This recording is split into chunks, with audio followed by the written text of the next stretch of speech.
Welcome, everyone. Thank you. Good to see you in chat. Got Lord Forth and Myamorph. And, of course, as always, the mystical unicorn. There's our count. Ooh, DM's got 13. That is excellent, excellent timing tonight. Starting off with combat.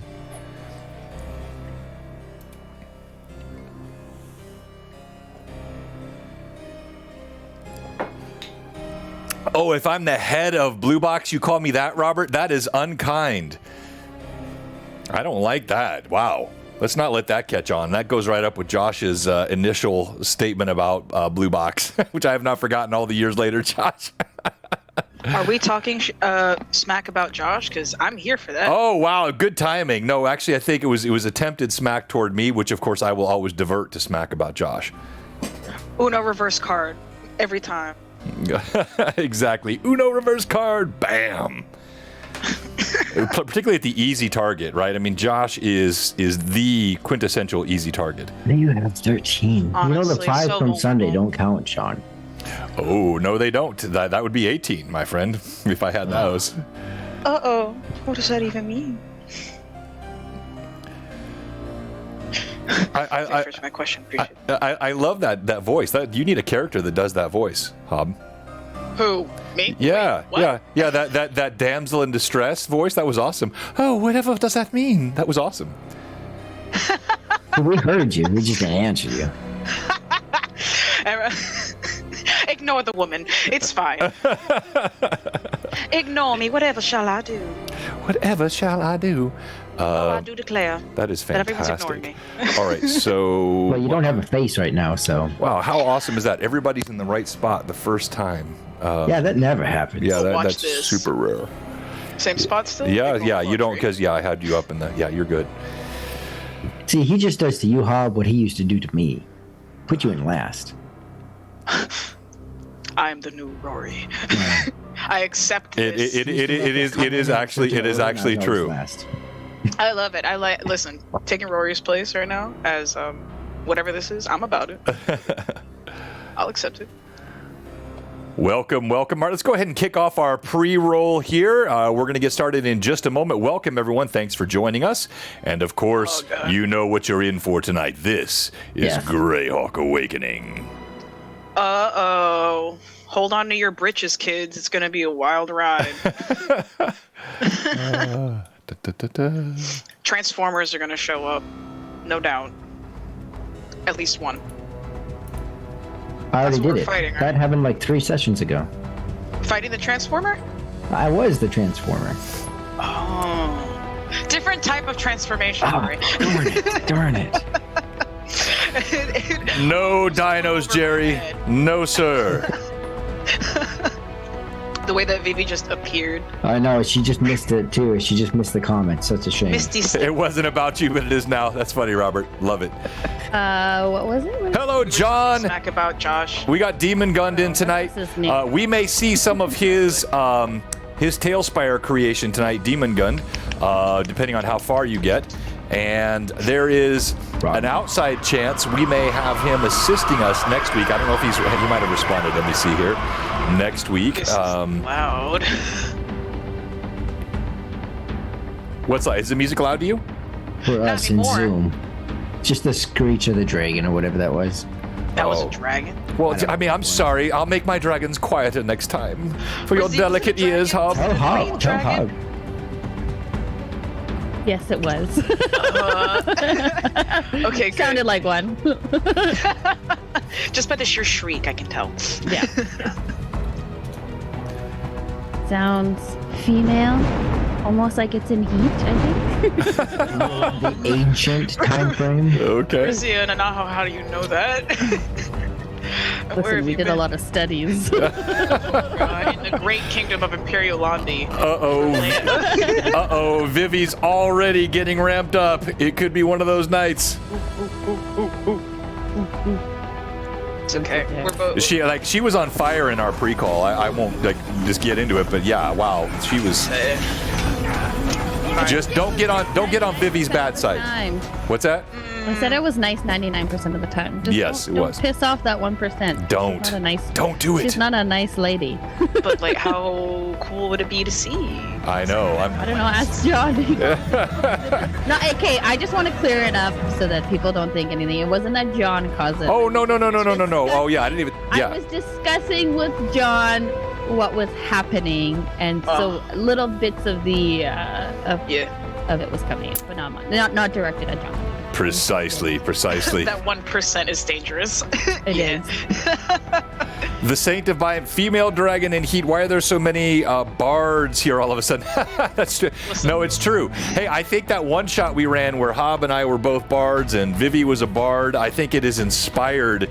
But I do want to note that we are not your garden variety 5e bards here. At Blue Box, we bring bards with depth. All right, let's go ahead and let's go live on video in 3, 2, and 1. You are no.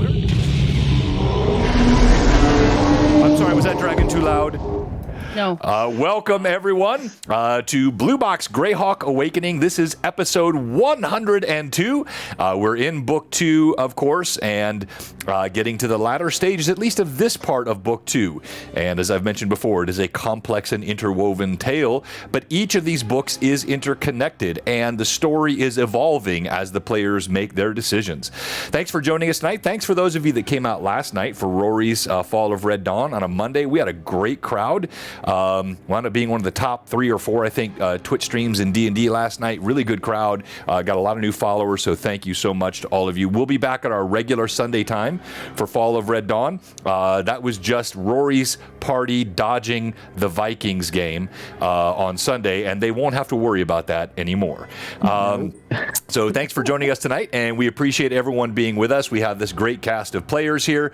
We did player intros last time, so we won't do that. We'll go to what happened last time. We'll talk about a couple announcements, and we'll do the PC intros, and then we'll jump right into it. Want to get into our action quickly tonight. So let's start off tonight with just let's do the what happened last. Let's do the player intros first, then we'll do what happened last time, and we'll start with tonight. Dun, da, da.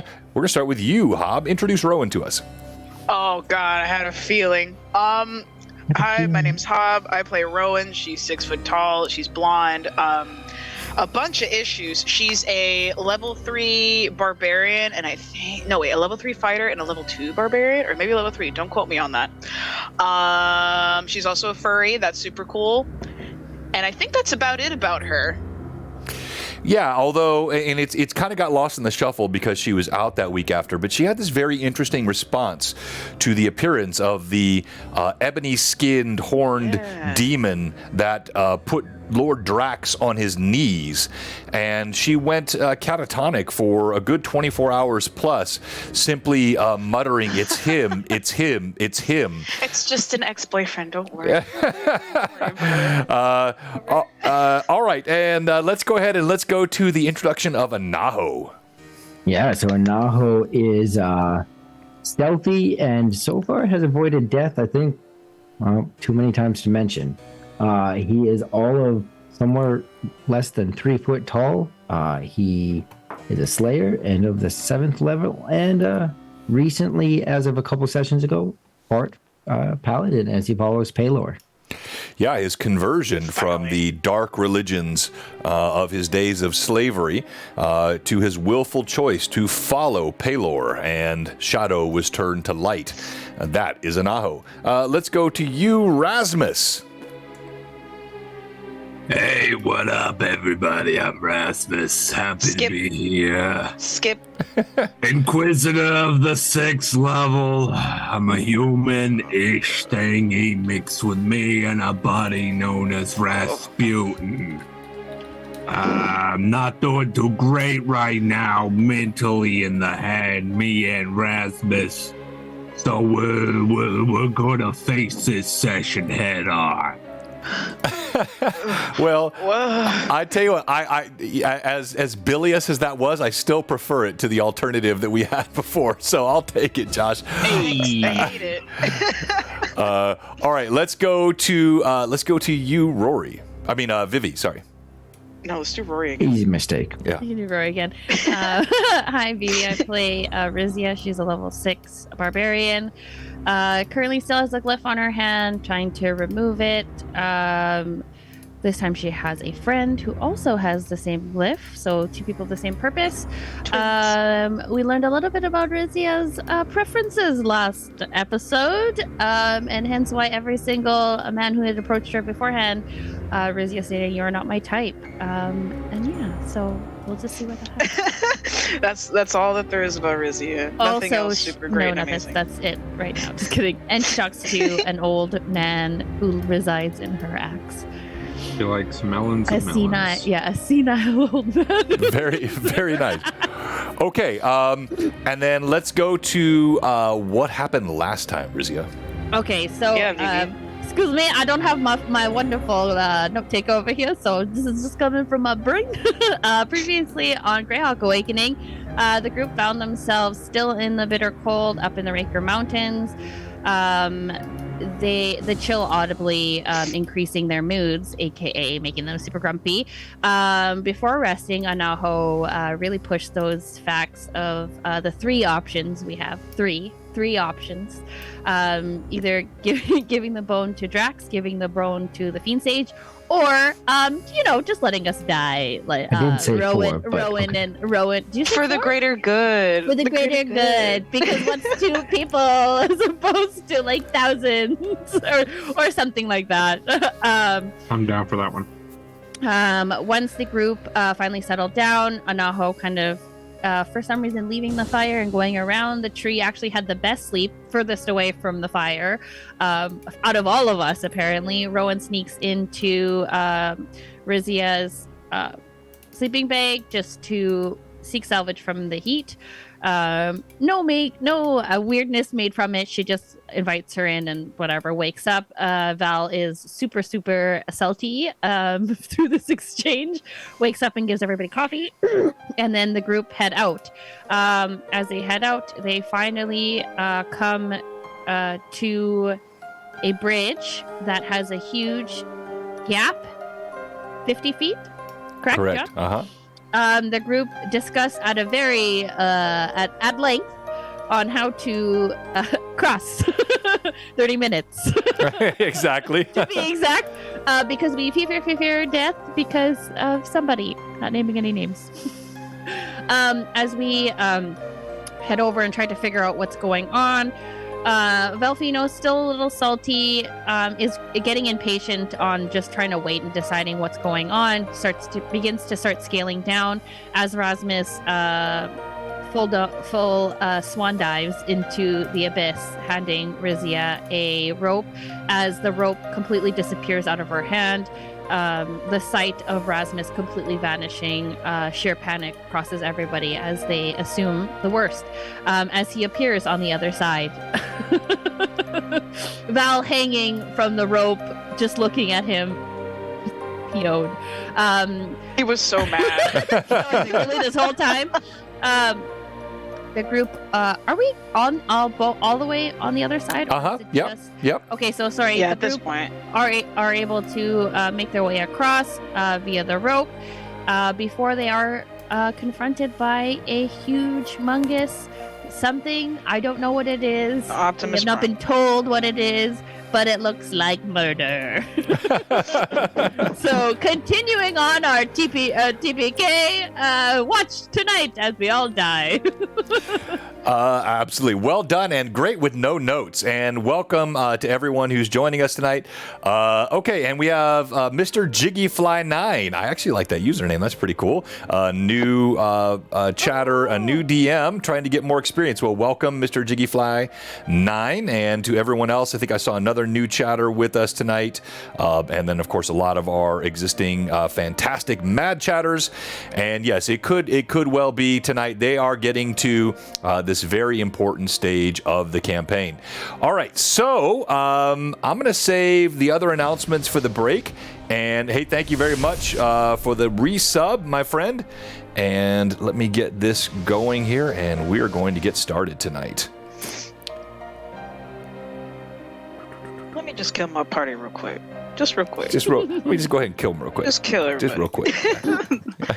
The way you say real quick is like so good. Real quick. Just 1 second. Like a phone call. Hold on real quick. Party, as this creature steps forward, I referenced last time, it stands well over 9 feet tall. Clad in gleaming armor, it wields menacingly 2 swords that are nearly the length of a man, one in either hand. Its crowned helm, 3 huge spikes jut, and a face which looks like a macabre visage where a mouth should be almost a series of bars as though it's been stitched shut with metal. Gleaming green eyes and the strange smell of something otherworldly. This creature seems not to be of this place. It is utterly silent as it steps forward. The only sound, the clanging of its metal boots and the crunch of gravel beneath its feet as it approaches you. And I will pull up the image on the screen again. If you're with us tonight for the first time, you are watching here the incredible artwork of our player currently playing Rasmus. This is what you see before you. This is the Sentinel, the work of Cowboy Hob, who is playing Rowan tonight. I'm playing Rasmus tonight, actually. Yeah, sorry, playing Rowan tonight. And no, give me the power. And is standing for you. Now, I'm going to make mention, real quick here, let's do before we jump into the combat, let's do a little bit of note, a couple notes here. So one, Rory, we're going to be speeding up or trying to do things to enhance the pace of combat. In fact, this is going to be a topic that I'll be covering on tomorrow night's LMA, how to make combat more engaging. And I think we do a really good job of this overall. I think our combat is pretty, I'm going to kill this. Combat is very engaging. We try to role play during combat quite a bit, and that's all good. But I do still think there are things we can do to pace it a little bit better. Reminder that you do get half actions. I'm going to make a change in that economy next week, but we'll leave it the same. If you have 10 of those +1s, you can convert that into an additional half action. What that does is gives you extra movement or even an extra round of attacks in that round. So you could move, attack, move, or you could move, attack twice, or attack twice and move, or move 3 times. So you have that ability to move and even attack 2 times in the same round if you're using that half action bonus.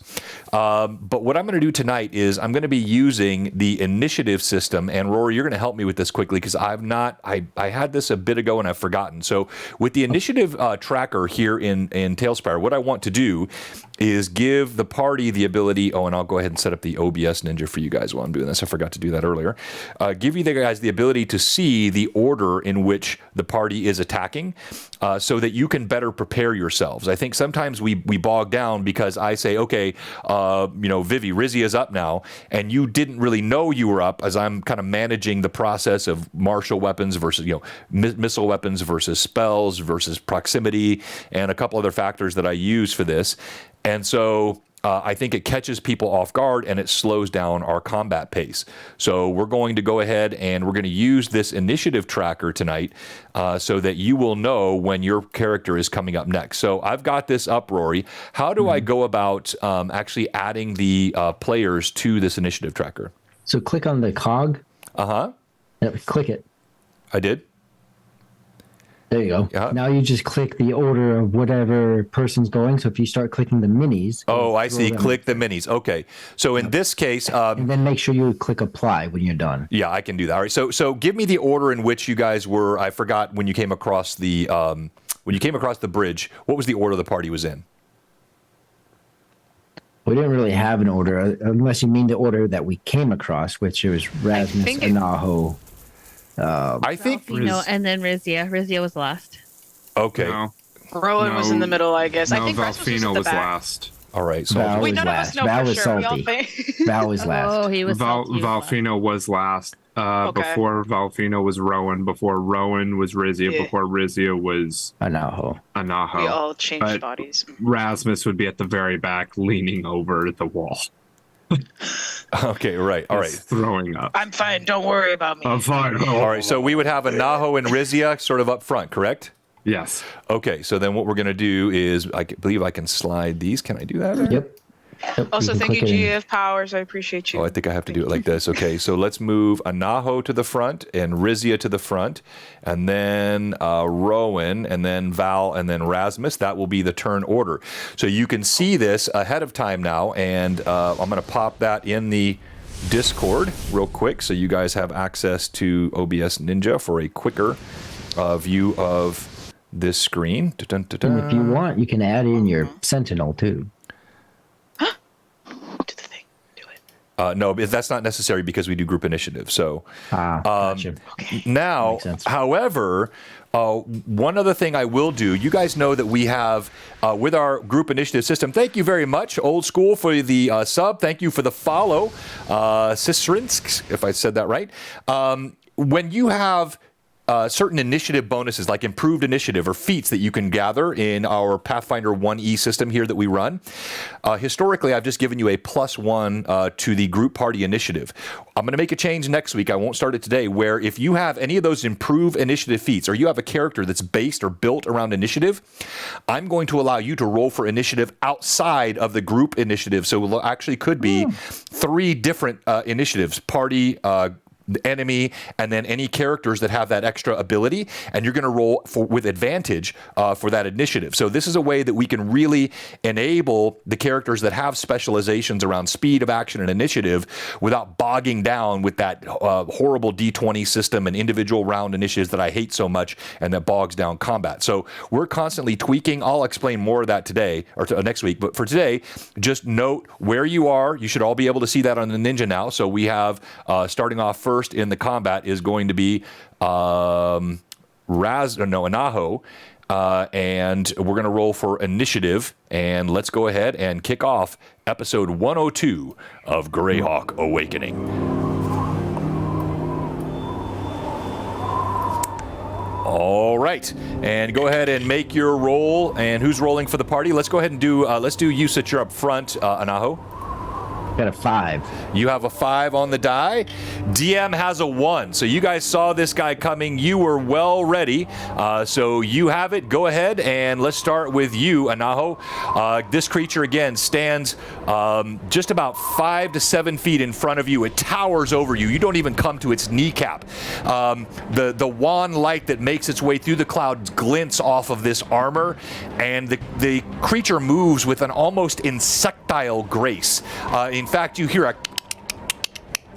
clicking sound coming from beneath this seemingly sewn shut mouth as it approaches you, and waves of fear are emanating from it. So judging by its size, its arm length, being familiar with combat, from this distance of 5 to 7 feet, it looks like it could probably hit me. Oh yes, definitely. The reach on this is more than sufficient. Okay. And what is the gap look like left to right? Is this fairly narrow? No, so you've got a good sort of 20 feet here. This is a wide path, this wide stone path. You're just through that gateway that you saw earlier. This is the bridge that you just crossed. Your rope is still tied to the bridge, which you see here, and here is the party engaging with the Sentinel. But like left to right of the Sentinel, it looks like there's probably only, You've got about 10 feet, 8 to 10 feet to your right, and you got about 12 plus feet to your left. Okay, so I want to stay. I don't want to provoke an attack of opportunity, but I do want to use my full movement to swing around him, if that's all right. Possible. So you're going to try to move in this direction around him? Correct, to the right. All right, so you're going to enter into his his range for sure, which would provoke an attack of opportunity.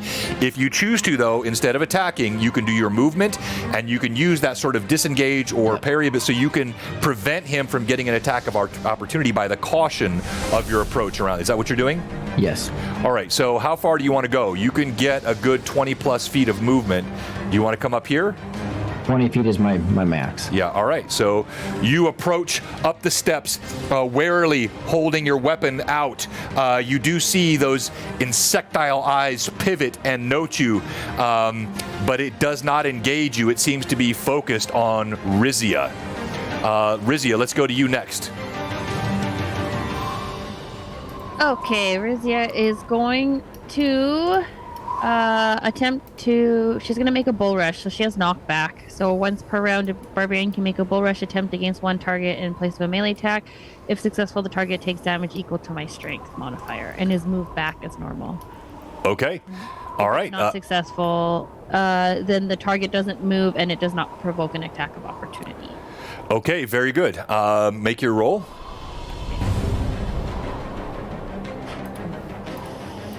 Give me something. Death. 14. 14, okay. I don't know what I'm adding, though. Yeah, so I have your stats now as well, so thank you for that. You rush forward, you hammer your shoulder. It feels like you're running into solid stone as you do this. You feel the creature's base shift just a bit, but you do not knock it back, and you don't do any damage, but you also don't provoke an attack of opportunity. You are now toe-to-toe with this creature, even as large as Rizia is. You're looking up at it, and you see those blades begin to twist and turn. Let's go to you, Rowan. What are you doing? Oh, sorry, go ahead, Rizia. Would I still get movement then, because the bull rush is... Yes, you still have movement if you wish. Okay, would I be able to just move behind? Or would that attack? Yeah, so with your rush now, so you imagine you're in combat, you've sprinted forward, you've hammered your shoulder into the creature, you kind of bounce off. That's a pretty good full action. Now you can still take movement and move around, but you would be doing so at a sort of a quicker pace. You're not going to be able to do a disengage movement to prevent an attack of opportunity. So if you can move around, but if you do so, the creature will be able to attack you. Okay, that's fair. Yep, good. Then I'll just stay where I am. All right, you stay there, holding Halcyon up. Oh, Rizia! You hear the axe speaking into your mind. This creature, he's not from here. Not one of mine, I assure you. He's a big boy, isn't he? You've got him. Knock him down, Rizia. You can do it. At least one of us believes in us. All right, Rowan. Well... well, I was gonna have her shout Grayson, which I may still have her do because no metagame. Okay. Yeah, so Rowan's gonna before engaging anything, she's gonna have her sword out, the sword of life stealing, and she's going to shout Grayson, to see if she can get some sort of reaction out of this thing at all. Okay, all right. And thank you for not metagaming that as well.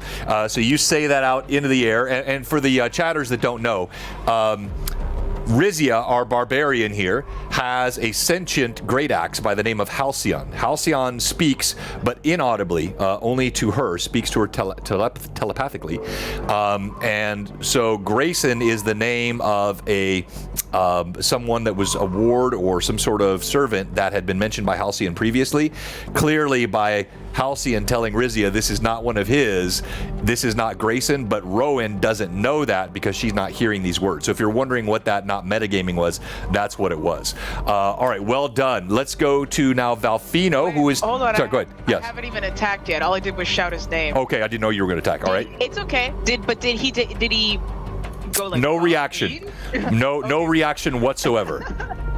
Okay, so then if anything, is Rizia right in front of him, or is she kind of to the left of him? No, Rizia is squarely in front of him. Here, I'll give you guys the overhead angle so you can see this a bit better. Perfect. Yes, third person. All right. So what I'm gonna do is I'm going to go to the left of him, because if Rizzi's in the front and we got a Naho on the right, I'm gonna have to juke him. I'm gonna get him on the left. So I'm gonna run to the left-hand side. All right, you scurry. So you can go about 30 feet with that full movement. So you're gonna get parallel with him up here? I'm gonna get all up in his space. All right, you sprint up the steps, your feet on the slick cobblestones and ice, moving that speed. but no issue for you, and you find yourself parallel with him. And now we go to Valfino and Rasmus. Valfino. Played tonight by Rory. Becca is actually traveling, and she will be back with us, but she won't be here tonight, and most likely won't be with us next week either. So she'll be back in 3 sessions, and she's got a lot of stuff going on. Just keep her in your thoughts. And let's go ahead to you, Valfino. What are we doing? Quickly looking left and right, checking out these 2 paths, and in true Valfino fashion. Sorry to ask for an angle, but if I could look at the Sentinel, what I want to do is I want to use my full movement. I want to use an action and a dash. However, instead of running on the path itself, and in fact, in spite of Rowan for her shenanigans last night, I will purposely go on her side, and I want to use like the stones that are marking the path, and use my acrobatic feats on Rowan's side of the path, and use those stones so that hopefully I'm far enough away from the Sentinel to move 60 feet. Advance 60 feet. Okay, yeah. So you were about because you were on this side, so that's actually it's about a good 20 feet. So you get there, and now you're going to move up. So make your acrobatic check, please. Okay. And as far as pluses for Val has 3. I will wait. Okay. And for Val, that is 19 on acrobatics. 19. All right. Val leaps up, sprints over, gets atop these squarish ancient stones, and it's actually their age which makes this more possible. They're pitted.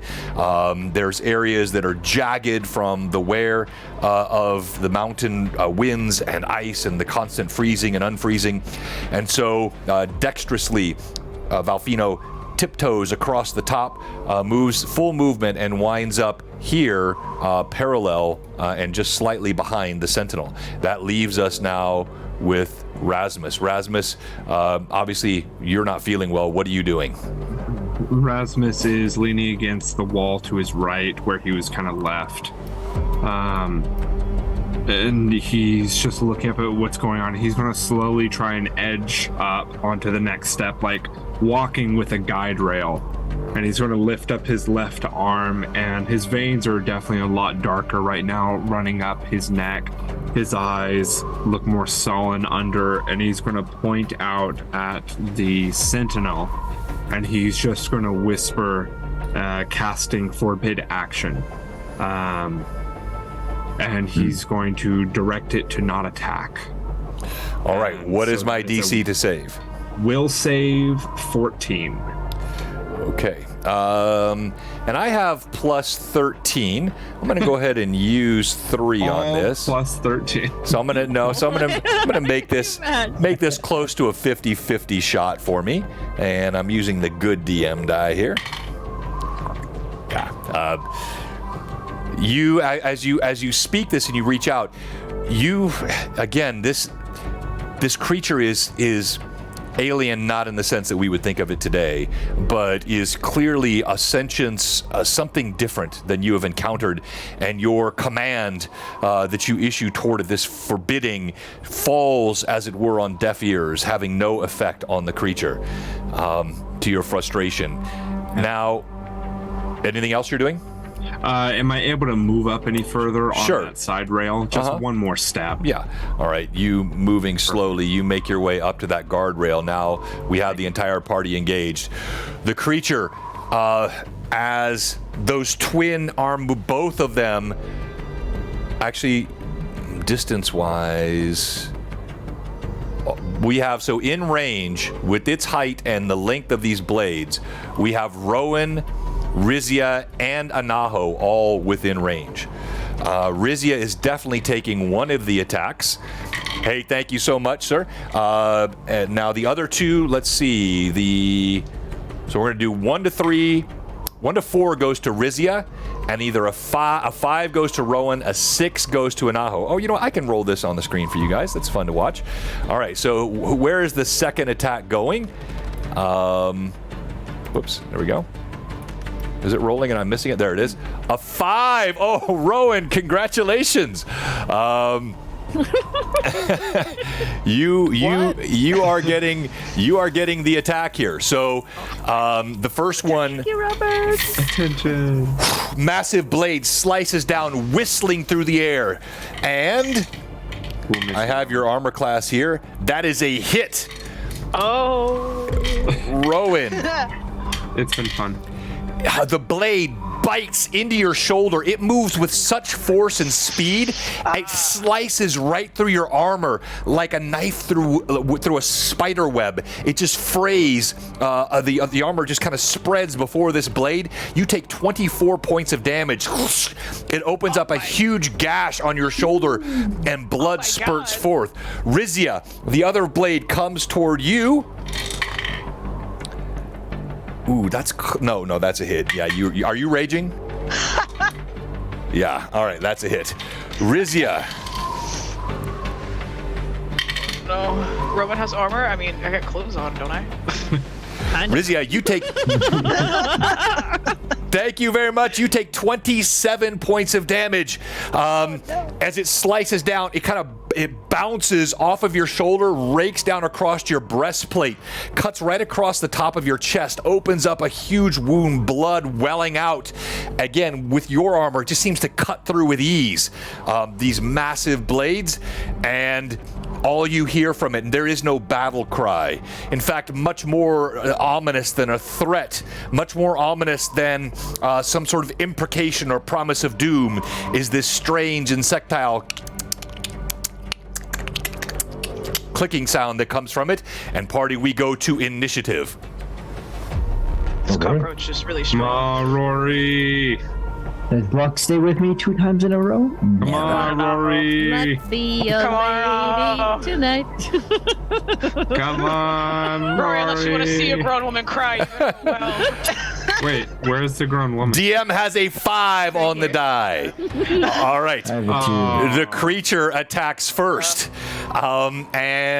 Let's see again. Oh no.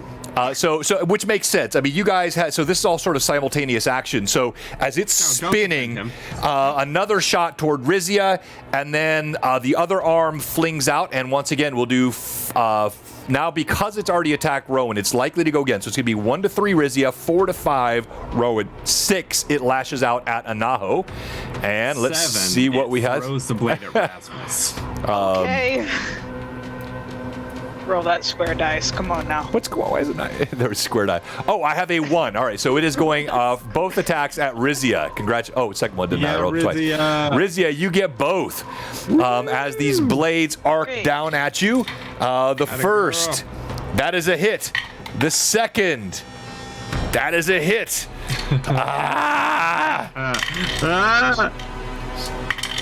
Do you know how none of my characters have died before? I think today's the day. I think today is the day.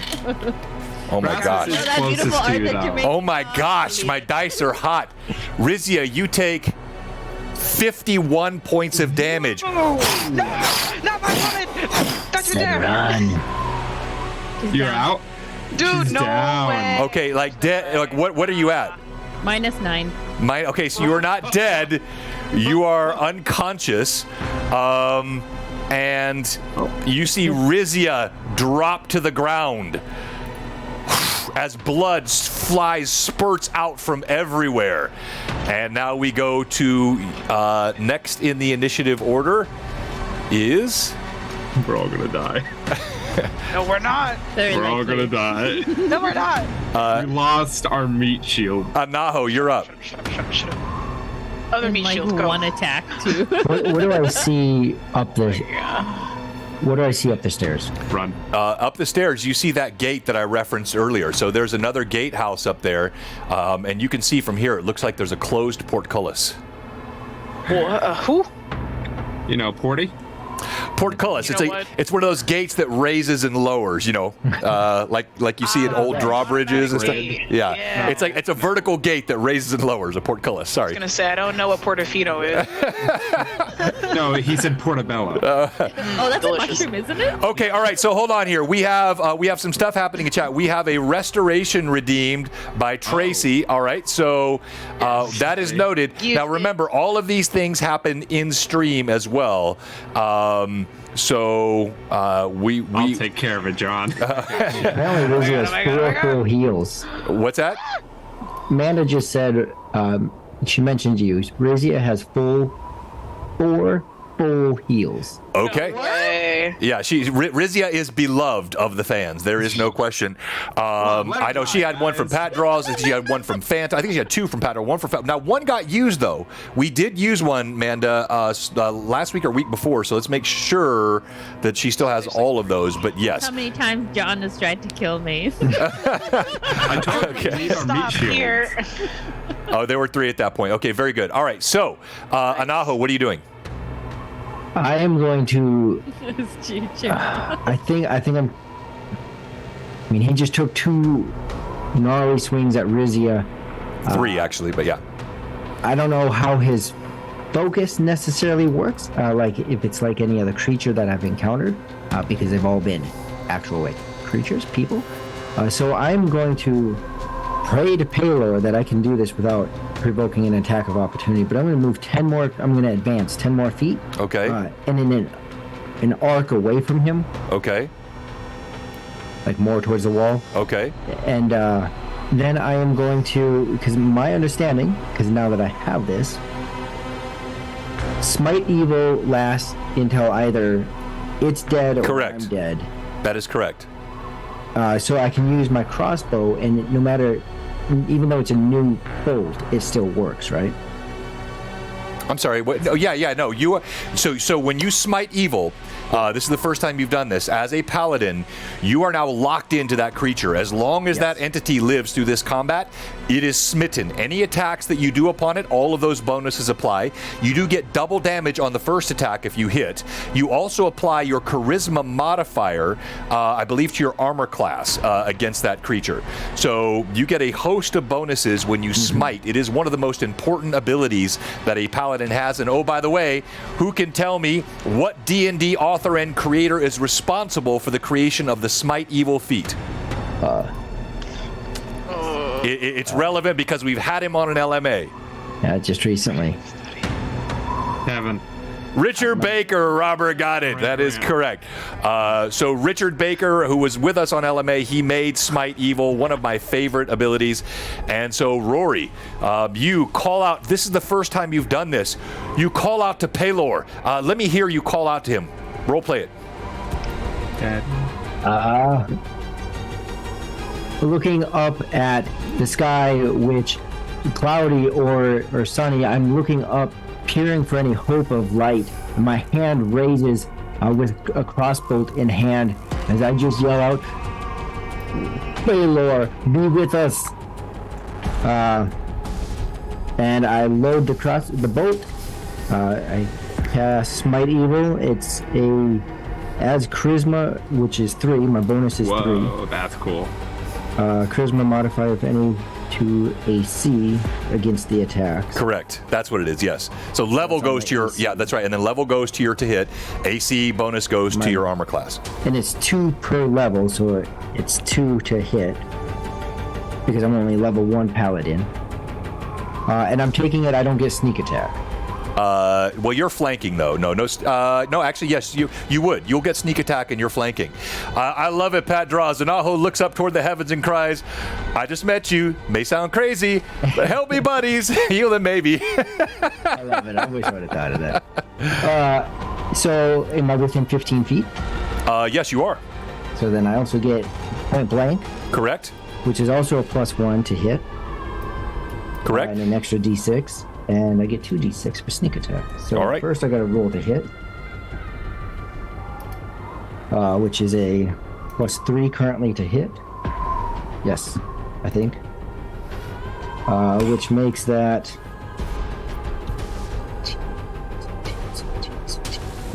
Crossbow. Oh crap. Shoot more purple out of Manaho. Go. Yeah. Anaho, use hyper beam. Okay, here we go. Quickly, Anaho. All right, and by the way, up next is going to be Rowan because Rizia is out. Okay. What do you mean? I'm just taking a break. 14 on the die, plus 3, so 17, plus 9, so 27 to hit. 27 just hits. Wow. Just hits? Well Now done, I know sir. what its DC is. Gross. Okay. Okay. Heavens. Okay, crap. Okay, so for the DC, for the dice, I got sneak attack, point blank. While he's calculating this, what are you doing, Rowan? Crying and screaming and throwing up. No. Oh my gosh, I feel like this is all happening so fast. So Rizio's like down, this thing just like slices right into Rowan.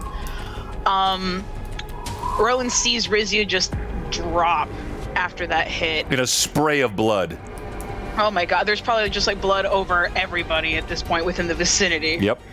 So she sees this, and there's this almost like low guttural, like, "Ugh," as she starts hacking away at like this, like, how long is the sword? Her sword? Tall as a dude, right? How long is your sword? No. Oh, yeah, no. The sword is about 5.5 feet long.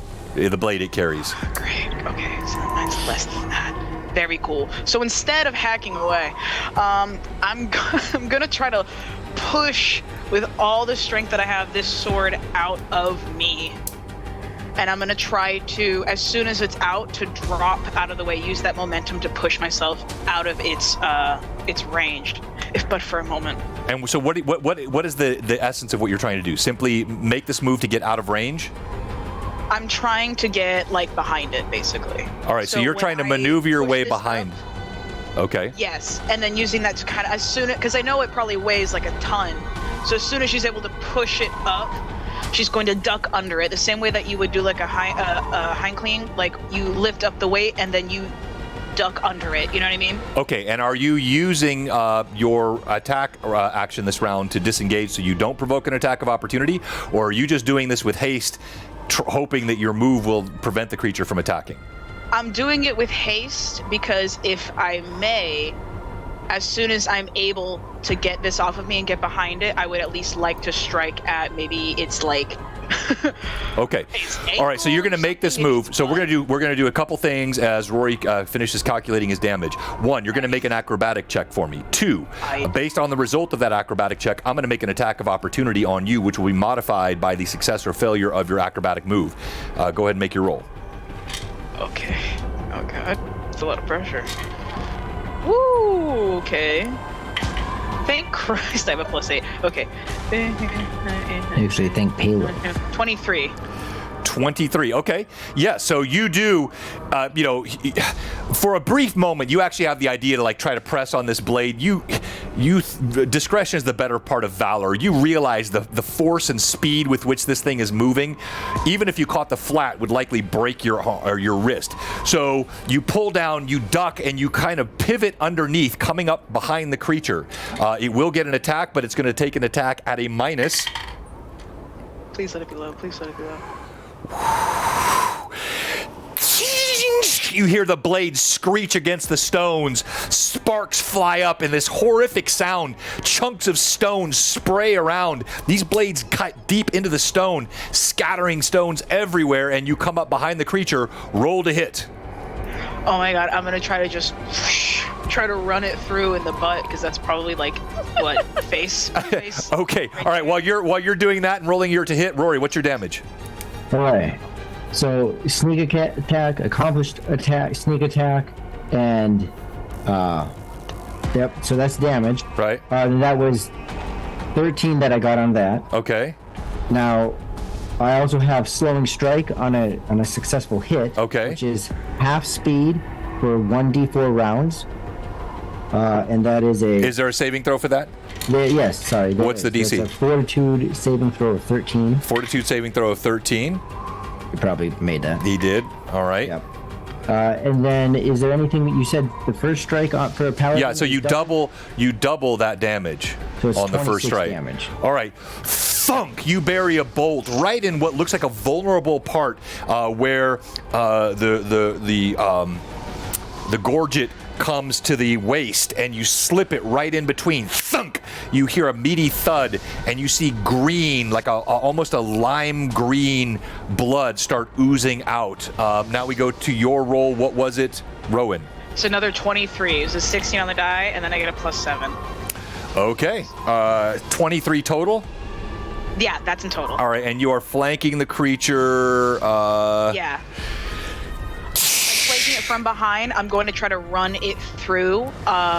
If there is any behind it, any space, the same way that I feel like an insect would work, is that they have those little like in between spaces of their armor that are like weak. Right. Your blade bounces off of the armor. Nick does not penetrate. And so you do not hit with that blow, Rowan, much to your frustration. Thank you for all the new followers, many new followers. Did we have we had a raid. I missed it. Who raided us? Troll Lord Games. Troll Lord, thank you so much to our friends at TLG, Chuck and Steven and the whole Troll Lord's crew. You guys are awesome. And so tonight you're joining us with Greyhawk Awakening, this amazing crew. Thank you for joining us, and you're right in the middle of a very, very deadly combat. One member of the crew is already down. This is Rizia, lying in a pool of her own blood here beneath this creature known only to the party as the Sentinel, which stands before them. Rowan, as your blade chips off, you hear that skittering, clicking sound, and now we go to you, Rasmus. What are you doing? Rasmus is going to look over where Rizia fell, look at the creature, just roll his eyes and push himself off of the wall. He's going to grab his chest and pull along it. Okay. And as he pulls along it, he's using a swift action to use one of his judgments of protection. Okay. Which ups his AC by 2, so he's sitting at 23 armor class. 23, very nice. And then he's going to stumble and as he's going to try and get to Rizia and just touch her. Whether it's him collapsing to the ground and touching her, I'll leave that up to you, DM. Okay.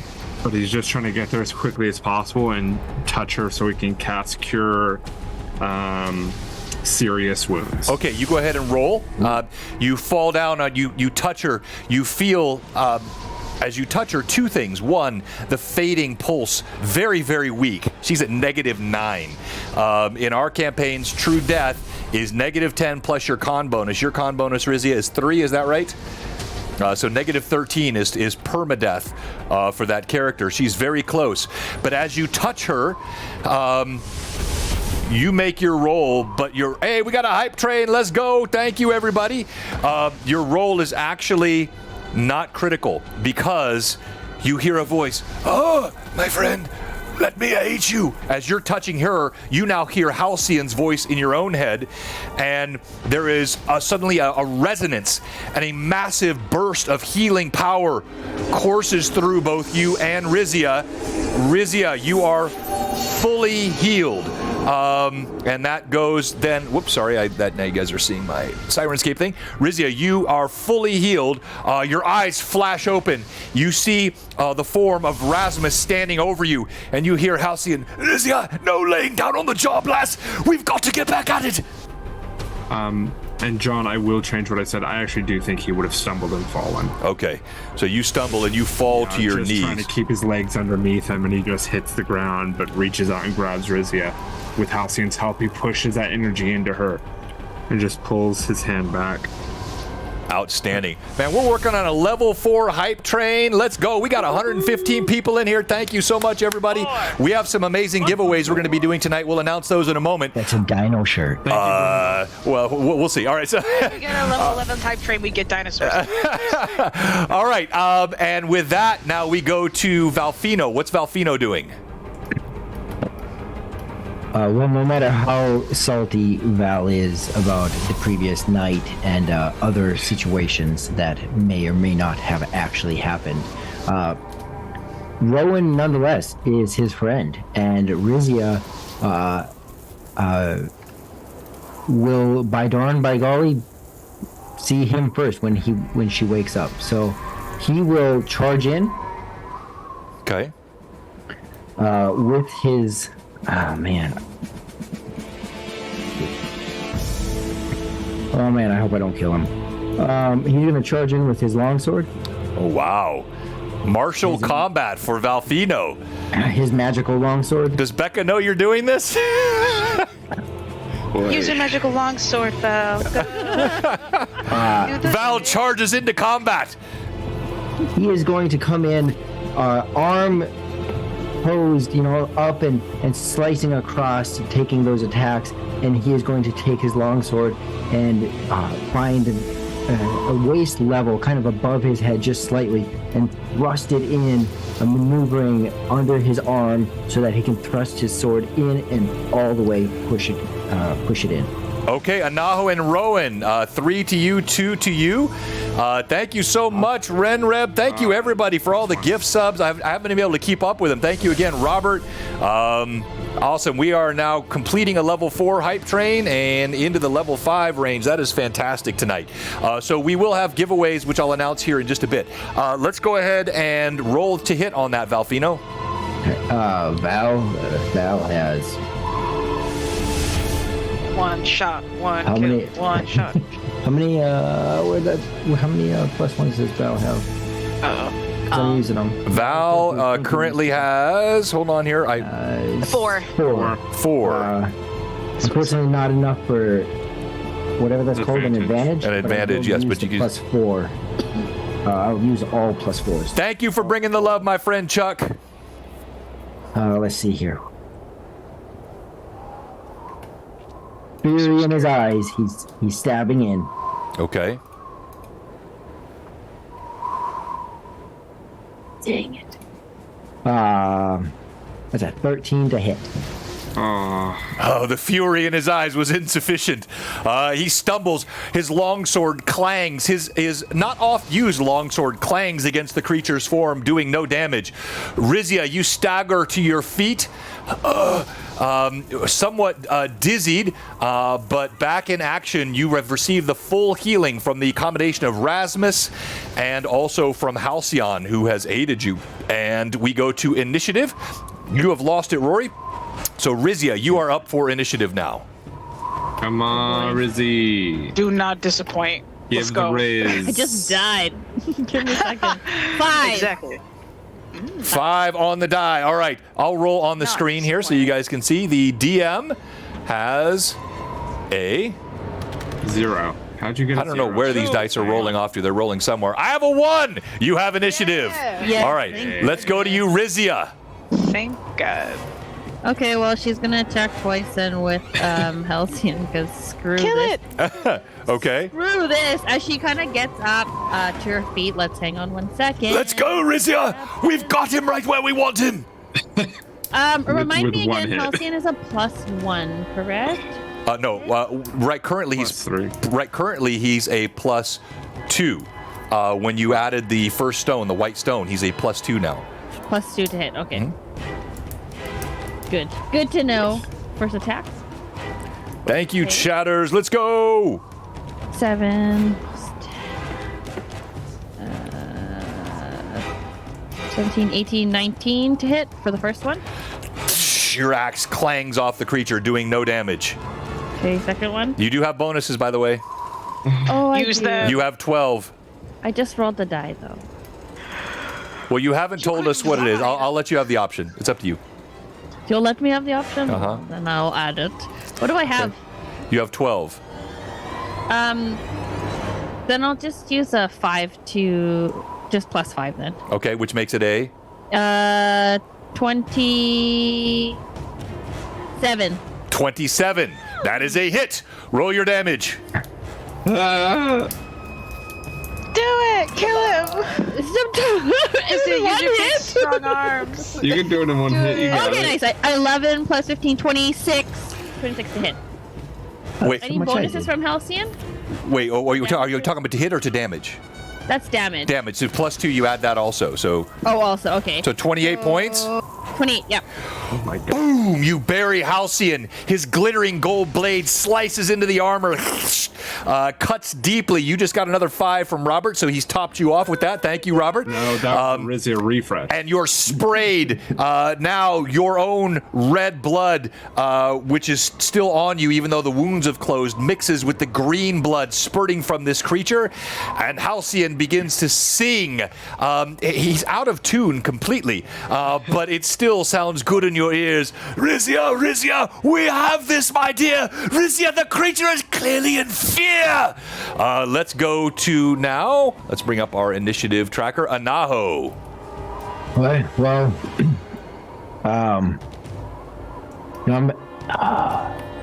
I'm good where I'm at Christmas right blood. here. Actually, I'm perfect. So I'm going to take another shot at the creature, trying to hit, aim in that same general area.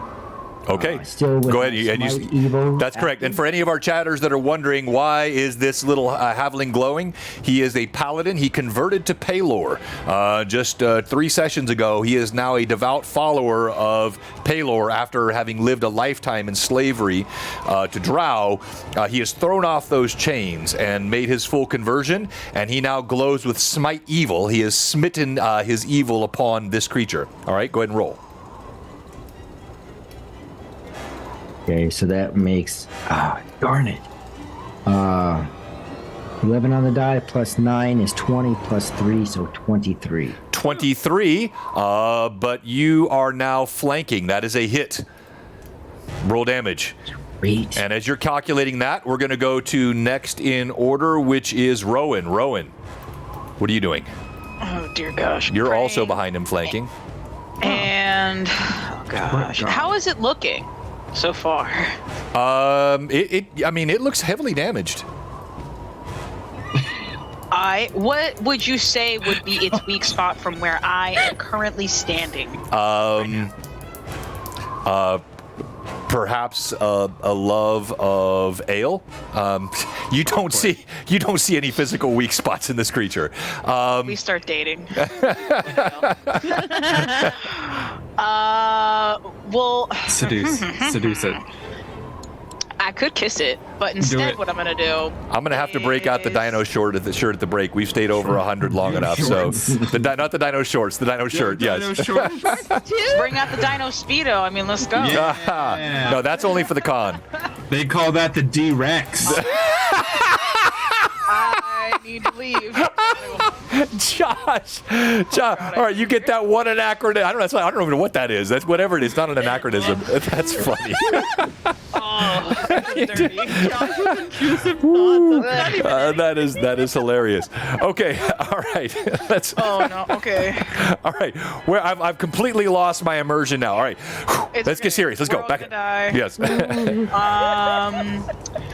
Okay, so I mean, I'm going to pick this up. Okay. And when I pick it up, I'm going to rage. All right. For the love of God. And then I'm going to try to. I'll see if we can get like. I forget what it's called. You called it like a. What is it? Georgette? A Gorget? A Gorget. Huh? Yeah. One of those. And I'm gonna try to like once again either slash it or run it through again like those spaces in between of their armor. Okay, roll to hit. Oh, please let it be a 27. Okay, hold on. Dang it! Wait, I'm in rage too. So does that mean anything? Yeah, you get plus. You get a plus to your strength. So what's your total? Oh, hold on. Okay, 14. Dang it! It's a 25. That's a hit. You're side flanking, so you have a bonus here. So you're not attacking head on. The 27 was needed for those that are attacking head on. You're side flanking. Rory's completely flanking. So roll your damage. Rory, what was your damage? Anaho. Unfortunately, although there's still damage, there's still damage. 5 damage plus the fortitude save. 5. Did you add your level to the damage, right? With your smite. Oh, 8 damage. Plus the 2, so I rolled 5 on the die. So it's a total of 10. And then it's plus. 5 and then +2, so 7. All right, thunk. Go ahead, Rowan. What was your damage? 26 in total. 20. Whoa, Rowan. Big roll. Thank God for this sword. Rowan, tell me what it looks like. No way. Tell me what it looks like, Rowan. So Rizzy is right in front of it, right? And then Rasmus is kind of like laying there at her feet, like Right. And they're facing it head on. What they see is the sword go completely through, running through the other side. And you see the blade stick, jut out right in its gut, twist, and then it pulls out, and this spray and splatter of green blood just kind of like bursts out the front and comes out the side as she pulls the sword out and then runs it on what little bit of leather armor she has left on her shoulder to kind of get the blood off the first time. And she looks up at it and she says, "Don't touch my friends." Nicely done. As she does this, you see the creature staggers back, blood spurting out everywhere. As it is beginning to fall over, you see it shake. And as it does so, then there's this low grinding sound, and the armor plates explode off of it everywhere. Everyone, this is everyone within range. So all of you take 8 points of damage as you're hit by bits of flying shrapnel as it bursts away. When there's a shatter and a flash of light as this happens, electricity arcs all around you, and as you hear the sound of this electrical sort of charge that bursts out from the creature, there's ozone in the air, your eyes flash, and when you look up, to your shock, you see it stands there, armor gone, and where the armor once was, you now see 4. Oh God, I forgot. You see 6 more arms that come out from beneath the armor. Did you do? Now seeing the true insectile nature of this creature, which was concealed beneath these plates of armor, which burst away, and you see now it moves with incredible speed, multiple blades in hand, as it descends like a horde of locusts in one creature upon the party. And that's where we're going to go to our one and only break tonight. We're gonna take it early. You absolute tool. Woo! Shout yourself. Okay, party. So it's an early break. We only take one break. And by the way, this would normally be Vivi's short night. It's her long night tonight for other reasons that we won't get into on stream. But we're so glad we have Vivi's long night tonight. And as we get ready to go to our one and only break, we have a good solid 2 hours left of Blue Box goodness tonight. We've had a fantastic crowd. We're sitting at 107, 110 viewers. Absolutely fantastic. Thank you again, Troll Lord Games. Tonight, we're going to give away a license of Tailspire, which you see here in action. That's a $25 license. It is a perpetual lifetime license. Once you have it, you never need to renew it again with Tailspire. It is fantastic. We're also going to tonight give away a $25 gift card to Troll Lord Games. So that gift card, $25, will go to Troll Lord Games. You can buy anything from their store. And if you've been watching what's happening with the OGL and WotC, this is a great time to support a group like Troll Lord Games. They make Castles and Crusade, which is a fantastic system. And they also make the World of Aird, which you will see on Sunday, this Tears of Aird this Sunday, which streams at 1 o'clock Central. And that is based in the World of Aird as developed by Troll Lord Games. Tomorrow night, we have our LMA, Lore Masters Arcanum tomorrow night will be about how to run great combats. And hopefully you're enjoying the combat tonight, including ways to keep combat pace, to keep role play involved in combat, the use of critical hit tables, which are fantastic. And we have some vicious crit tables here at Blue Box. All that will be covered tomorrow night. And then also tonight, we're going to give away, because we have had such great viewership, already hit a level 5 hype train and so many folks in with us, we're going to give away one of these classic Lightning Source reprints of the original World of Greyhawk book. This was before the Gazetteer, before you had this box set. Pardon me, is what I meant, the glossography. Before that, you had this, and this guy will be given away tonight in addition to the Tailspire license and the Troll Lord gift card. So before we go to break, I'm going to go ahead and we're going to set up the Nightbot, and we're also going to show a quick video, which is what's coming up here in just a few months. Hold on, I don't want this one. 1 second, let me kill that. Which is something you do not want to miss. We are on May 19th through 24th here in Nashville hosting the incredible, the dynamic, the amazing Blue Box Con 23. This is our third annual con, and we are excited to be hosting this here in Nashville. Well, let me kill this map. Let me find, that's the one I wanted to end. And so you can sign up. We'll put the link in the chat. These are shots from the last couple of years that you're seeing as I'm setting up the giveaway.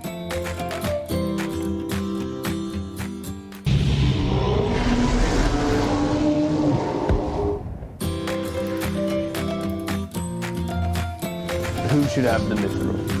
Oh, me. I think it should be given to the lady, yes. I like to be lightly on.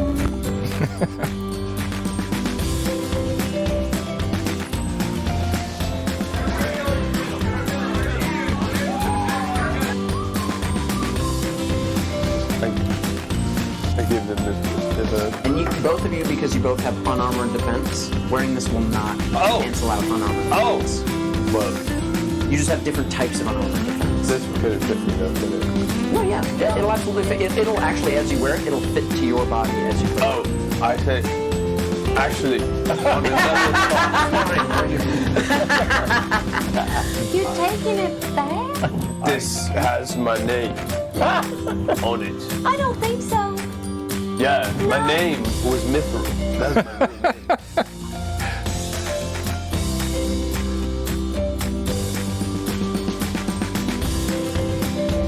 my real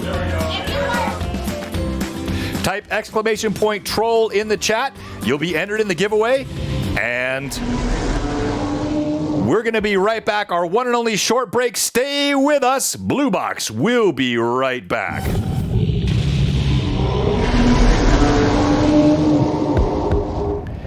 If you haven't given us a follow tonight, we do have one question for you as we go to break. If you're watching right now and you haven't followed, if you're a follower and you haven't subbed, or if you're a sub whose sub has expired and you have not resubbed, we have one question for you tonight. What are you doing? Come on, give us a follow, give us a sub. Blue Box, we'll be right back. How did I get a full heal? Where, Amanda just tagged me saying I have a full heal. How do I have a As full always, heal? we do leave the mics hot during the break. What the what? Tracy, you lovely potato. Thank you, Tracy. Do you have the same webcam as I do? No, I feel like mine should be better. Maybe it's the lighting in your room. I don't know. Like my visuals just look very. You talking about the grainy. glare on your face? No, you don't look grainy. You just look like you're too washed out. It's too bright. It looks like it's too bright Yeah. in your room. I'm just white. That's all it is. Can your ring light dim? Okay, not off. Too dark. That's Can you- dim. Oh, Is- well, is mine there in has between? settings. Mine, yeah.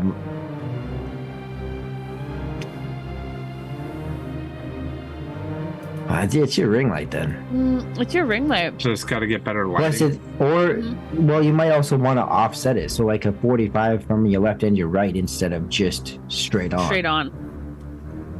Aren't you the one that's an actor? Yeah, I don't know lighting. I'm an actor. I don't have to do tech. Are you kidding me? I know nothing about that. Where's she? Oh gosh. Because I have a pot light that's right above me, but I always unscrew it every time I Screwing? stream so that it's not like shining bright. They're too bright. Gotcha. That's probably what your issue is. The camera looks fine. Like the quality looks fine. I think it's just the lighting. Right. Like, maybe it was just on stream. I don't know. Like on stream, you look really good, but when I'm looking at you on Zoom, you look horrible. But like on stream, you look good.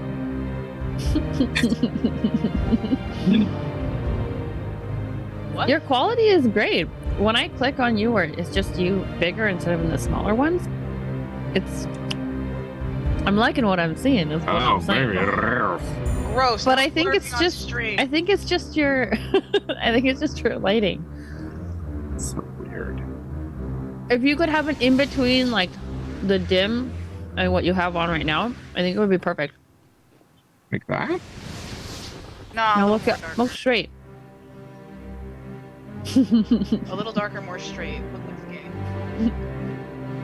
I know it takes real effort. A little more. What are we trying to gain? What's the gain? The gain is a better picture quality. No, Less white. the one before that one. There you go. Yeah. I feel like I'm at the optometrist when they're like 1 or 2. Yeah, seriously. 2 or 3. Like, They I have kind of no look the same to idea. me. You look the same to me. Got I see number 2 again? No. Yeah, I think number 3 is better. One more time, number 3. Just kidding. Please.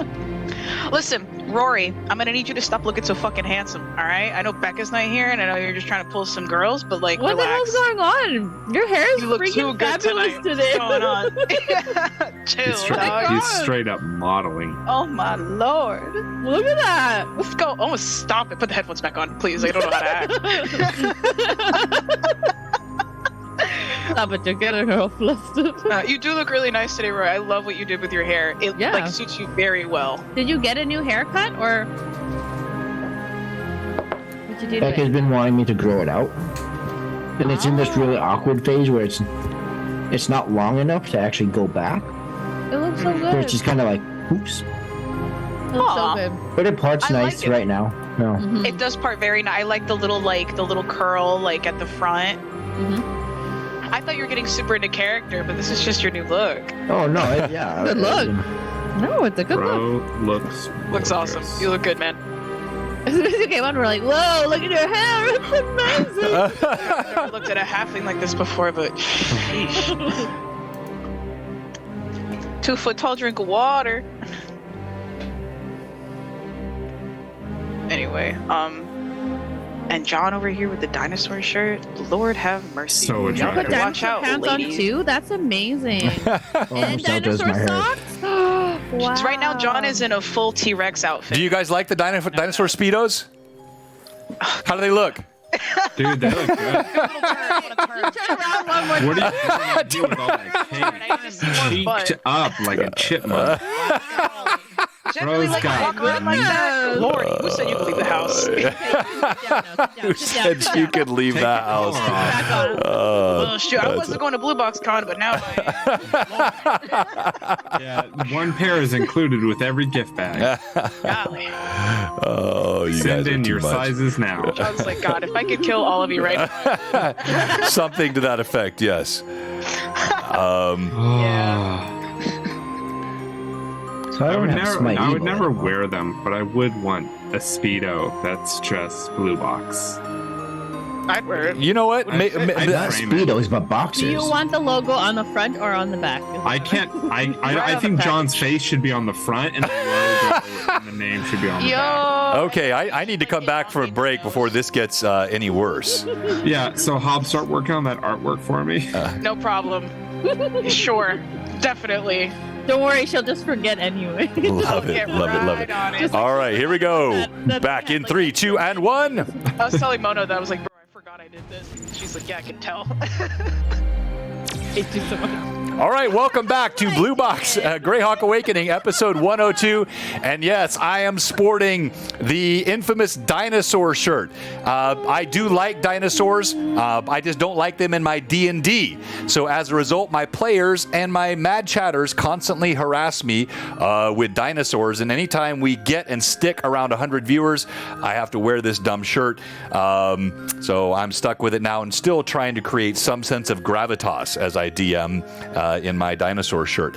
I mentioned Blue Box Con right before we went to break. If you haven't signed up, you need to, if you're going, you got to sign up quickly. Tickets are going fast. We had a real good initial start to it, just opened up sales yesterday, and that'll be 2.5 days of gaming, fun, activities. We bring in a food truck one day and provide all the food from the food truck at no charge to all of our attendees. We'll have multiple gaming tables running games all day long. We have activities that we'll be doing outside the games, and lots of opportunity to just downtime and talk with friends and meet great people in the community. Anyone is welcome. Just come with the right kind of spirit. We're a very friendly, kind, inclusive group. No room for trolls. No room for drama. We just come here to have a good time and enjoy. Troll Lord games. I go for the drama. The trolls from Troll Lord are welcome, and yes, Hob always brings drama. Okay, so let's jump back into the combat. That's right. Hello. Hi. All right, so if you haven't yet, type !troll in the chat. We'll do that TLG gift card giveaway in just a few moments. So resetting the scene, party, as you struck those final blows, Rowan, with that massive shot that she did, the creature staggered back in an arcing burst of electricity. Wow. All these plates flew off of it, bits of metal and shrapnel, which struck each of you, doing damage. And now, standing where once this two-armed creature in armor stood, it now has 8 arms extending from it, all moving with blurring and blinding speed. You see this emaciated rib cage beneath that has 12 ribs lining up this grayish skin, and there is no sign of the green blood anymore. Everything has seamed up inside of its skin. Whatever happened in this transformation, this metamorphosis that occurred, you can see that it is no longer suffering from any damage. And this is a fresh initiative, but we will call it for the purposes of Smite Evil. It's the same enemy, the same combat. That remains still in effect. And so with that, we go to initiative. And you won last time, so you're up again. Go on. Come on. Do it. You can do it. You had it, Rizia. Hurry up. Win. Oh, Go fight, win. Go fight, win. See, Sorry. DM has a 3 on the die. 5. All right. You have initiative. As the creature appears in front of you, you see those arms spinning around. You have the opportunity to seize the momentum. Go ahead and roll to hit, Rizia. just one hit. Roll a hit, Rizia. No, you get My two. two. You get 2 attacks, right? Yeah. Uh-huh. Okay, wait, yeah. Yeah. Oh, not 20! Ooh, okay. Yeah. Okay, all right. Oh, So, no, please. you know how that works. Now, you may want to think about using your bonuses here, because Yes, I will I'm going to tell you guys right now, when this creature starts attacking, you're going to be mowed down like grass. This would be really, really helpful for you. I think I had 11. Sorry. I'll just double check. I think I had 11, so I'm going to use plus 5. Yeah, you have 11. Yes, 11. Yep. So you're going to use that for a bonus or as an advantage? You can kick 5 bonus or an advantage. It's either 6 and 1 half does the other, but your choice. I will. Ooh, I don't know. Plus ones. You can't not I'll know, use it. Rizia. Yeah. Okay, I'll use my plus 5. Yeah. I'll use it as Okay, good. Good call. Okay. Ooh. When disappeared. I've got it up just in case we go there. This is Blood Wild's magical mystery tour of crit tables that he made specifically for Blue Box. It is similar to Tim's and quite deadly. What was your roll on the second one? Come on, 29. Rizia. Total of 29 to hit? Yeah. Rizia, that is a critical. Roll percentile dice, please. Oh, thank goodness. Hang on. Come on, Rizia. Come on, roll high. I'm guessing 85. 73. Bob, guess. Wait, 42. what's happening? 42. All right. Life. All right. So on that is going to be The answer of the crit. universe. All right. Go ahead and roll your damage, and I'll tell you what the crit does as you're rolling your damage. Oh my god. Nicely done, Rizia. Come on, Rizia. Thank you, Blood Wild, Steve. If you're in. 10 Yes. Oh, 15 very is nice. 25, but it's a crit, so Yes. times. All right. So in this case, yeah, you're going to double the damage, and you see blood spurts out from the creature. It is going to be stunned for 1 round. Rizia, as you strike it, you catch it right in the leg. Right as this metamorphosis takes place, you hammer Halcyon into the creature's thigh. And while it has 8 arms, it only has 2 legs upon which to stand. As Halcyon hammers into the creature's thigh, you hear his voice singing out in your head. He says, "I am a sacred weapon with heart and blade of gold. I cut through evil gladly, letting holy art unfold." And you do a massive amount of damage, blood spurting from the creature's leg. And next we go to Anaho. Okay. I mean, I'm in my sweet spot. I'm still behind it, within my 15 feet. You're side flanking now, so you don't have the full back flanking. It is pivoted, so you're side flanking, yes. I do get my second attack. I didn't even hit it. Oh, you did? Yeah, you missed on the second attack? No, I didn't hit it yet. I Cheater. didn't roll to hit. Oh, go ahead and roll to hit. I'm sorry. Go ahead. Sorry, Rory. No, you're good. I don't want to cut you off.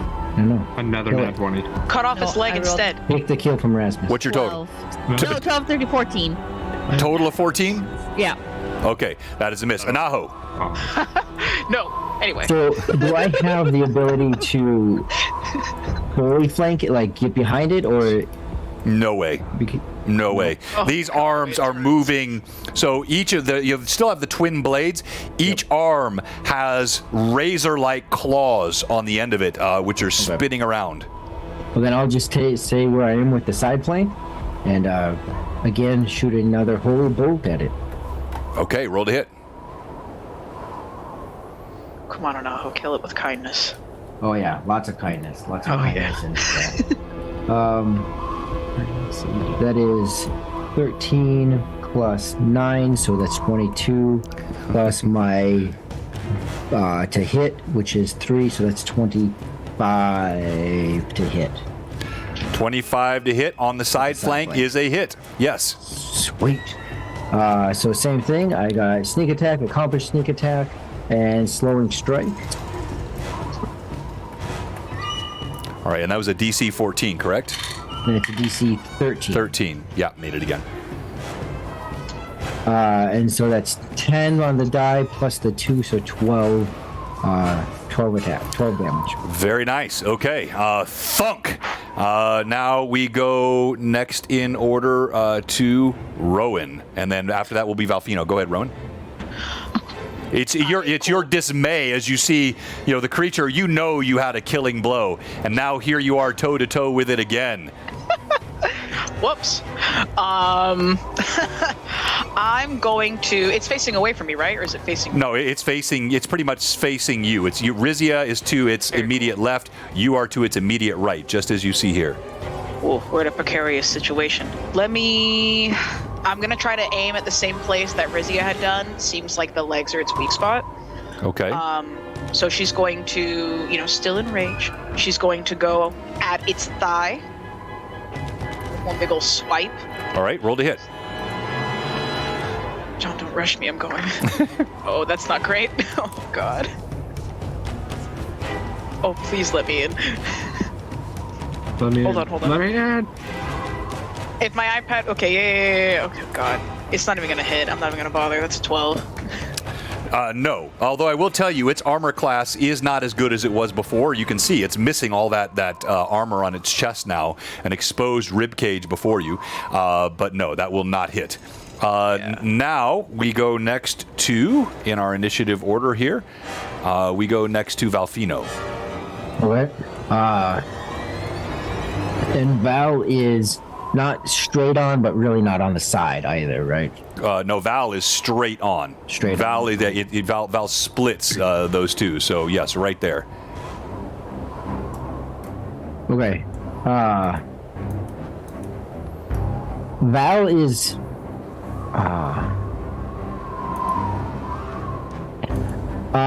not bending over, but Val is clearly not feeling the greatest. He will go ahead and use. I think disengage is still an action for him. Yeah. So he'll disengage backwards. Okay. And then use his. Can I still move the full movement?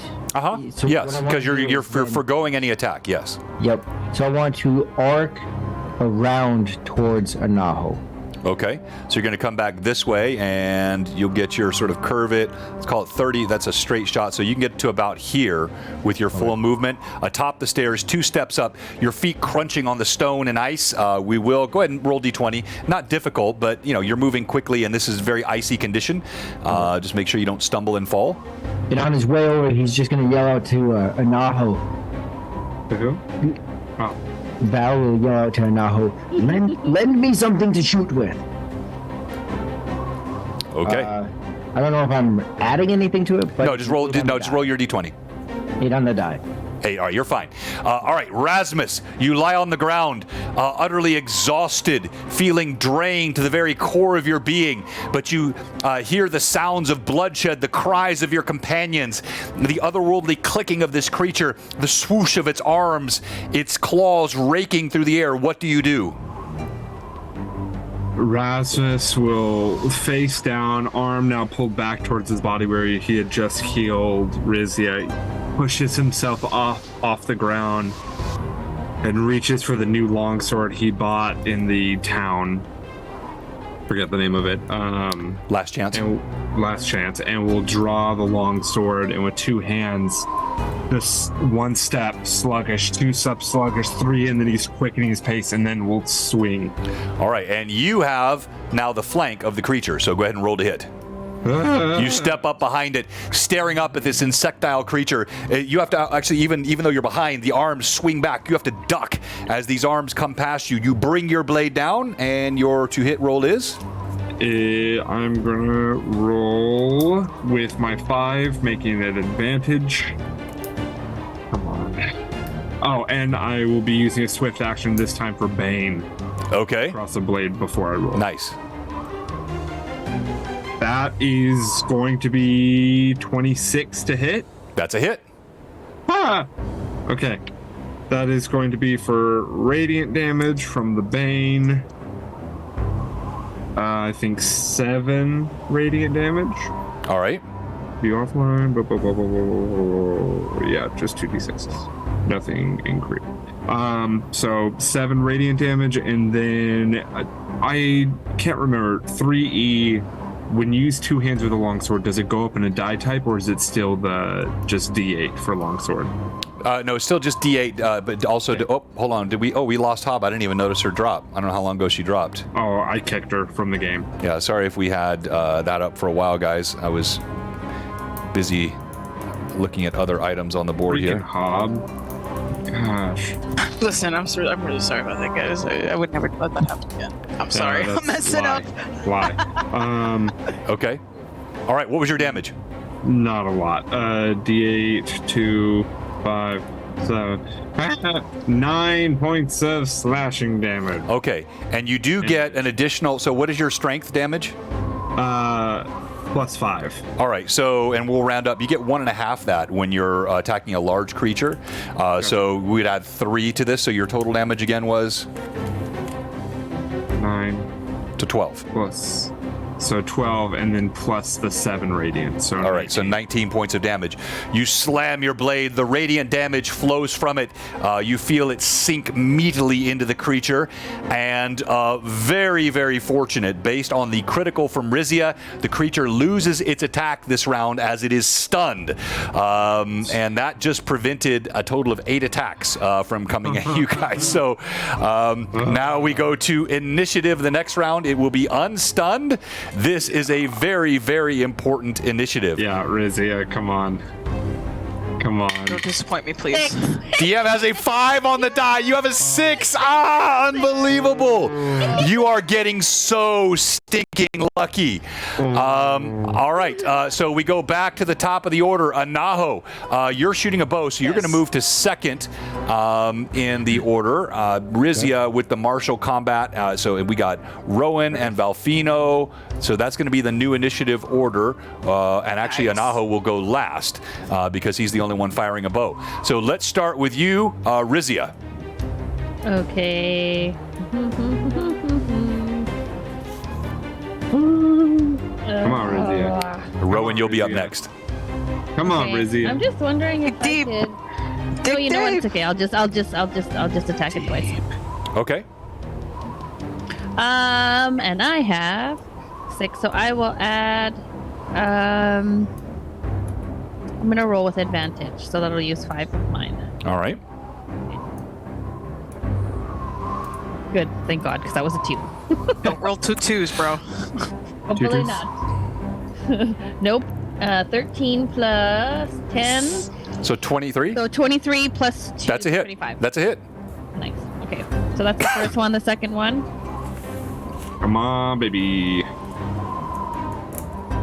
Come on. Papa needs a new pair of shoes. Papa needs a lot of things. Ooh, But it's not all 24? about Papa. Uh-oh. Are we good? What about a 24? Oh, sorry. What was it? 24 Yeah, 24. damage. Nice. Wow. All right. No, 24 to hit for the second. Oh, they both hit then. Yes. Okay, so then I'll roll my damage. Thank you, Phantom. You just got the extra refill. Again, you hear Halcyon singing in your ear, slightly off tune with his aged voice. I am no simple blade. I have power and strength within. I am more than gold and ruins. I am ally. I am kin. 54 points of damage. Whoa! She has power attack. Boom! Boom! Massive blows, golden blade glinting in the light. Halcyon sings more fervently. You feel power coursing through you. The creature staggers back, sprays of green blood. Now we go to you, Rowan. Valfino, you're up next. Oh. How's this guy looking? I mean, he looked great a moment ago. He already has gotten hammered really bad.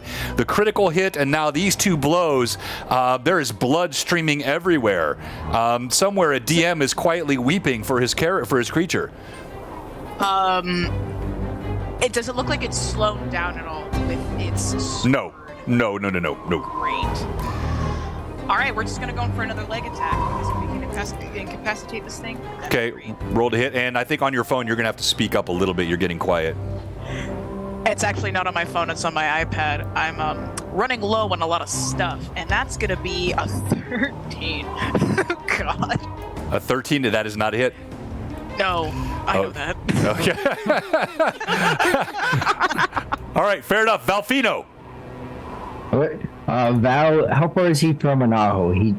Valfino, here, so I'll pull it back up so the audience can see. So it is exactly as you see here. You stand upon this ancient bridge, and Valfino, Valfino, you have to your left Anaho, and he's no more than about 12 to 14 feet away from you. So here to here. In this run that he's making, calling out to Anaho to throw a ranged weapon towards him. Crud, he's going first. So he'll wait ready for Anaho to throw a. Hopefully he does. You know, they kind of know this talk back and forth. So you're gonna delay your action. He'll delay his action and move like another 5 feet. Okay, all right, Anaho. got it. Rasmus, what are you doing? I don't know, man. Rasmus is going to try and make another attack on this bad boy. All right, Rasmus, staring up at the monstrosity. You see it stagger back. Rizia, it's like she's chopping wood. You see the creature staggering underneath the rain of blows from Halcyon. Every once in a while, you see Rizia wince like she's experiencing some sort of pain, but you can't imagine what it is. Rizia, you know it's Halcyon's voice in your head. Go ahead, Rasmus. Now it's not the time or place. With Bane on the blade again, that is going to be a 20 to hit. Flanked without armor, that's a hit. Oh my gosh. I did not think that was going to hit. That is a hit. Okay. And again, with 2 hands striking up into the rib cage. I'm going to pull down. Oh gosh, dang it. Come on, why do I keep rolling this die? For the straight slashing damage, that is going to be 8. No, 8. Yeah, so 8 slashing damage, and then for the radiant, 2d6. Anaho, you're up next. Ooh, that's a great roll. 11 radiant. Ooh, all right. Your blade bites in. You feel the roiling of Rasputin beneath your skin. And you're still weak, but you manage to somewhere muster the strength to aid your companions. Anaho, you hear Valfino cry out to your right. What do you do, Anaho? Understanding just kind of the tactics that the two of us like, seeing him come towards me, I'll take the crossbow that's currently in my hands, and with both hands toss it over to Val for him to have. And if I can still... All right, so this was the crossbow in your hands? In my hands. Yeah, so that's a free action. You're just tossing something. All right, so now what are you doing? Toss that over to Val. But I don't have any... Well, I have my crossbow, so can I pull that out and still take a shot? Or is that going to be my full action? That would be because you got to take it out, you got to knock a bolt, so that's a full action. Okay. Also, John, just a heads up. Yes. Never mind. Go ahead. Otherwise, I could take my dagger, but then it's still going to take a full action next time to pull my bow out anyways. So I'm just going to go ahead and pull my bow out, ready that okay. for my next opportunity. The creature hasn't moved, so I'm going to lose my point-blank shot. That's fine. I want to move back another 10 feet. Okay, all right. So you're going to slide back another 10 feet out of range. All right, you are there. All right, the creature now is going to attack. And it is badly damaged, but still moving with this incredible speed. And as it does so, we've got one blade going to Rowan, one blade going to Rizia.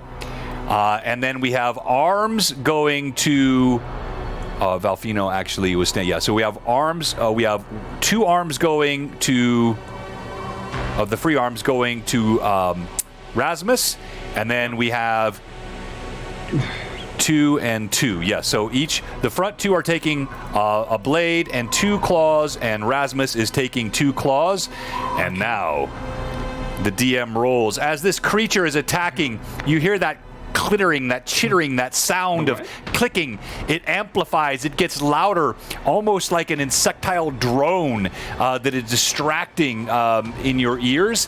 And I will roll first for you, Rowan. We'll resolve all 3 of these simultaneously, these attacks. The blade. Oh, God. Did I die? Did you kill me? Yes! That's a nat 20. That's a look of death. That's a nat 20. That's a look of Welcome death. to the dead crew. That's a nat 20 on the die. All right. As this blade comes down at you, you guys were so close to not letting this creature get off an attack. It is so close to death. But unfortunately, it does not flag. It does not have morale checks to make. It pummels the blade out. I'm going to roll for the confirmation. Should I be cruel, chat? Let's put up a quick poll, Amanda. Make it a 10-second poll. Should I use my pluses for the critical confirmation? We'll do a 10-second poll on this. Yes. While we're doing the poll, In the meantime, I'm going to do the first giveaway. Go ahead. Sorry. Also, can we switch our things? Mana's been yelling at you guys for the longest time. Oh, yes. I thought I did that earlier. Did it happen again? Nope. All right. Rowan I've been is... enjoying. All right, so we're going to put the poll up in just a second. You're welcome, Amanda. 10-second poll, and while she's doing that, I'm going to do the giveaway for the Troll Lord Games gift card. If you haven't yet, type !troll in the chat. We'll give you just a few seconds, and we're going to run that giveaway. Amanda might have stepped away to the restroom or something. I don't see the poll up yet. I know. No poll. All right. No poll for you. All right, hold on here. I think I remember how to do this. Oh, there we go. And we're going to... Like a troll. Troll with the poll. Oh, here we go. It's already up. Oh. Never mind. Should John use his +1s for this confirmation? Quick 10-second poll. Vote yes or no. Oh, my goodness. The winner of the Troll Lord game gift card is... More people who voted no us for? Yeah, it probably is. Yes. Could you imagine if the 4 was us for? And the winner of the Troll Lord card is Toriano! Toriano, you win the $25 Troll Lord gift card. Congratulations. Lucky. Now we're going to kick off the next one, which is the $25 Tailspire gift. I love those 5 no's. So that's going to be exclamation point in TS. Exclamation point TS in the chat will get you into the Troll Lords giveaway. Or pardon me, the Tailspire giveaway. And it is by 28-6. Holy smokes. It is a landslide. All right, so I am compelled. I will use 5 of my +1s to add to this D20 to see if I confirm. And here we go. We're going to roll it on the screen. Did I just grab a D10? Okay, just ignore this. That's a D10. Let's get rid of that. All right, here we go. The D20 with a +5 to it. And the roll on the 20 is... That is a crit. Well, that is a crit. All right. With God as my witness, I will bring Dino. Now we're going to do our percentile dice. Let's roll the percentile dice and see what we have on the crit table. That is a 65. Oh, that is not good. That is not good. Yeah, that might do it. Do you have a backup character? I do. Yes. His name's Fern. 65. His name's Ezekiel. All right. The blade, as it hammers down. It hammers as a blade? That's weird. You gotta use the flat side of it. Just smash. It bites in. It slices deep into your forearm. Oh. You feel it strike bone. As it does so, blood spurts out of your forearm, muscle flayed open. You take 49 points of damage. Wow. All right, now, one moment. I gotta check and see if I'm still walking. Renrab also redeemed restore PC health abilities, John. What's that? Renrab just claimed some channel points. Now remember that, so that has to play within the context of the game. So I appreciate that, Tracy, but it has to, I can't have saving the character in the moment of death, depending on how this goes. 49 points of damage. No, sorry, Rizia. Doesn't work that way either. They're assigned to the player. Yeah. Apparently, Amanda's saying I have a full heal. What? How does that work? Was that the one that was just given, Manda, or did that exist already? I have no. And so where are you at? Hit points. Y'all ready for this? You're dead. Minus 18. Yeah. Minus you're gone. 18. Gosh. The sweet release. Good for Rowan. About time. Gosh. Poor Dang. girl. Tracy, I'll allow you to reassign that to somebody else. We can't use a heal given in the moment of action. Yeah, what's Val gonna feel like? As the blade slices down, it actually goes through the arm. It hits the bone. It severs the bone. No ways. So canon. The blood spurts out of arteries. Rowan, you stagger backwards and collapse to the ground in a spray of blood. Can I, in my last... You can do whatever you want. Beautiful. I can't curse on this channel, so... If it comes out, I'm not censoring you. You know, come on, you've done it for less. I'm not encouraging you to do it, but I will not... No. So I get this for free? Well, within reason, Hob. All right. So we'll make this quick then. Can I say the F word? Is that okay? Every child in the room, cover your ears so I can do this, and morally. All right, all children, cover ears. All right, she's gonna look up and with a mouthful of everything, just dying.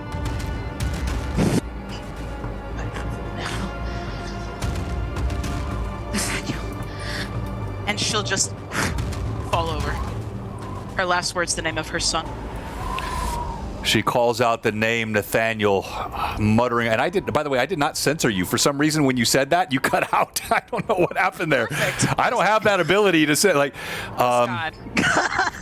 Rowan staggers to the ground in a spray of blood. The two other claws still coming, just kind of batting her ragged body. And she slams against the far side of the wall, boneless, crunching. Now Rizia. That is a hit, and the two claws hit and hit. The blade,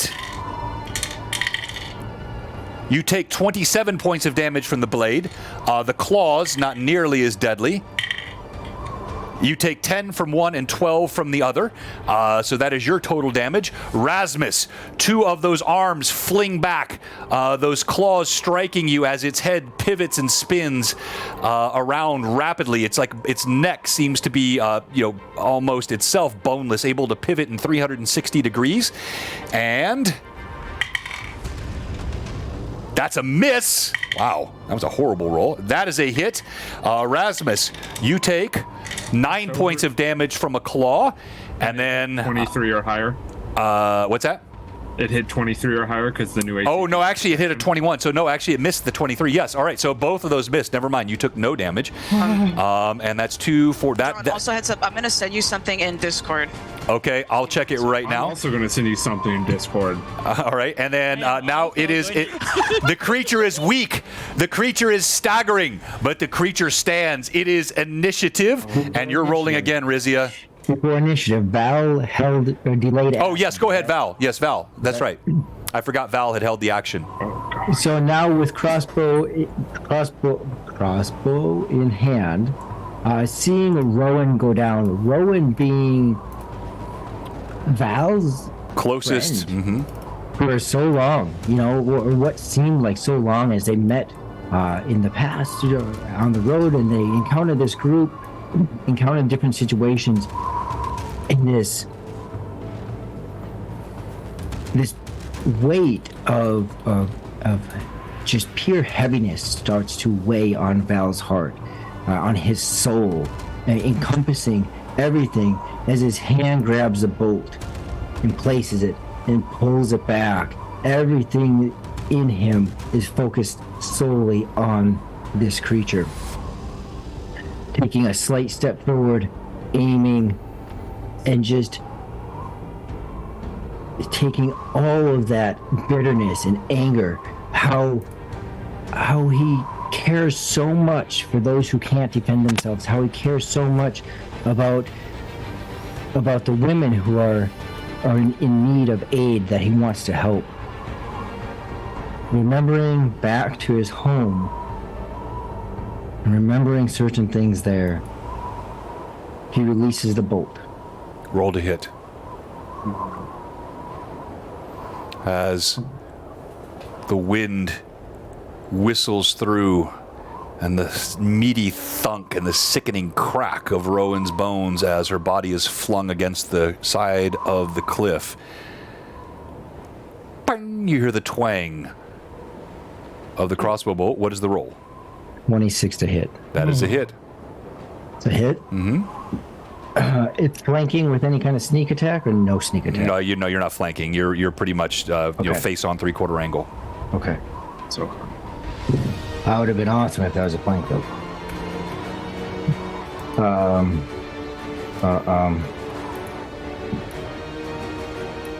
Sorry, 1 second. Sorry. All right, while he's doing that, let's go ahead and resolve the next initiative, unless this is unlikely to.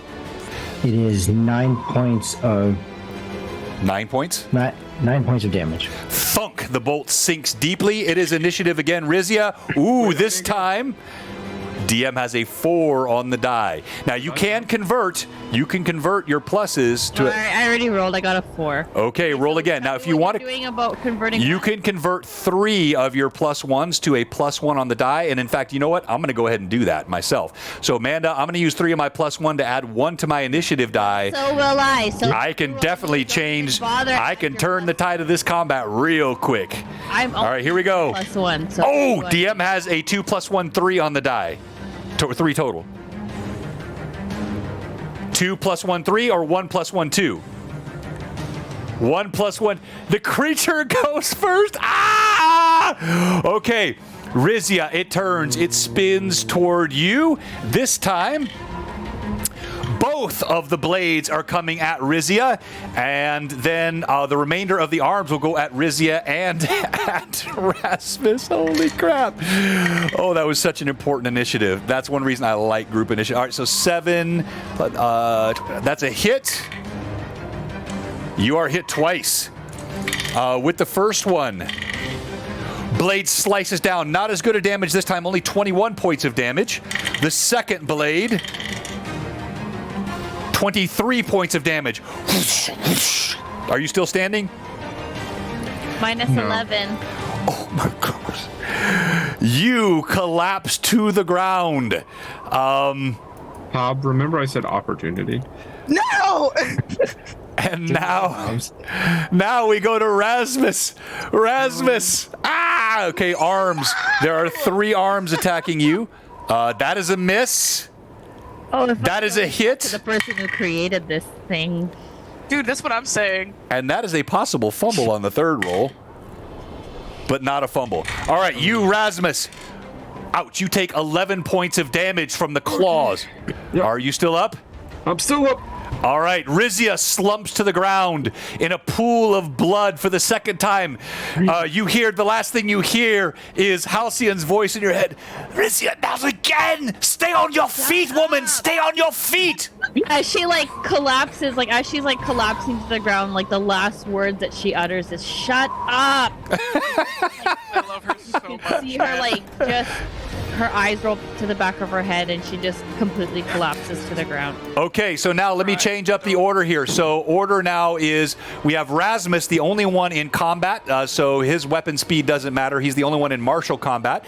Then we have Anaho with the higher dex going next, and then we have Valfino going after that with a lower dex. So it is Rasmus, Anaho, and Valfino. Let's start with you, Rasmus. Go first. Come on, Rasmus. Come on. How is this creature looking? It's badly damaged. It's bleeding from multiple wounds. But the determination, it is ferocious. Amanda, I'm not sure because I know I used 5 of those 2 rounds ago. I don't know if I've got 5 more. The count is up in the. So she's saying you got 5. So I think you. Okay. She's up to date on it. I'm pretty sure. I'll take an advantage with a swipe from the longsword of seeing.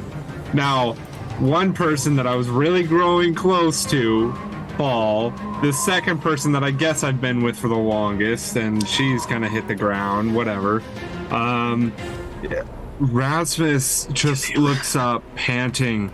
Black ichor and blood streaming down into his beard that he's been letting grow since going to the wintry mountains. And he's just gonna run and just charge to try and put his full force and body weight into this blade to try and stab up through the ribs and pull out through the front to roll to hit, my friend. Come on. That is going to be sorry, I didn't say it. Bane. Okay, yeah, right. I take that for granted. Since I've been doing it. Yeah, you do it every time. That is going to be a lot. 22 to hit. That's a hit. Roll your damage. Okay. 8. So slashing damage is a little better, not rolling higher, and I keep rolling the same stupid die like a dingleberry. So shut up. 11 slashing damage, and then radiant. Where's the dice? Why did you F me, cocked? Okay, that's a bit better. 10 radiant damage? 10 radiant damage? Rasmus, as you see your friends fall, your blade plunges in. Tell me, my friend, what does it look like? Gosh.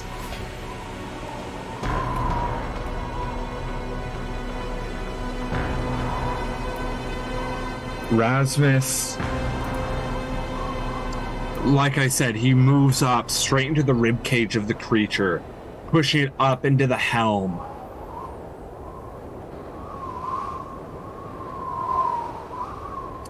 And he just says, "Not again. Not again." As he pushes it up and straight through the front of the creature, as he vomits up blood, as I'm going to deal myself damage. 5 points of damage as he just vomits up blood and ichor as he falls to his knees in front of the creature. Whether it falls on him or not, he does not have the strength to stand. And he collapses to his knees. All then goes silent. The creature's blood oozes in thick green rivulets down the cobbles. You hear a soft and the aura surrounding the paladin goes away, and you just hear the whimpering sounds of Rizia laying in a pool of her own blood, the boneless body of Rowan draped across the side, almost as though she was offered in sacrifice, draped across the stones on the side of the road. Rasmus collapses to his knees, retching. With Rasmus's blood, he puts his hand in the pool and flicks it outward like he's anachronism, but like turntable, just turning the blood on the ground as it's going to go through the cracks of the stone up to Rowan and around brain work, Rizia, as he's going to cast Stabilize on both of them. Okay. To stop them from bleeding and dying further, to just stabilize them. All right, you do so. As you go to Rizia, you feel a very, very thin, thready pulse, and she moans slightly. Again, as you touch her, this time you hear the voice of Halcyon. The sentient blade sings or whispers in your mind, "Hurry, hurry, she's weak. I feel her fading." Does he feel anything from Rowan? As you move to Rowan, you have seen enough death. You look in its face and know it well. Her body gives more blood than any body could. Her limbs bent at strange angles. Her neck twisted almost 180 degrees around. Her jaw slack, her eyes gaunt.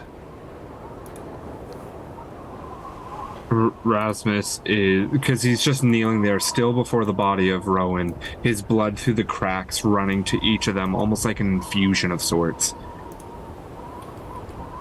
And as he feels this from Rowan, and as the blood just almost freezes on its way back to him, a single bloody tear runs from his eye as he just slowly reaches out, almost in a comatose state as if, and just puts his hand weakly on Rizia and casts his last cure serious wounds. All right, roll. You channel your healing power. And wow. Plus 7, 25. I rolled 2 8s and a 2 and plus my level.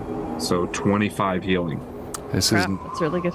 This is not the first time you have tried to heal one beyond healing.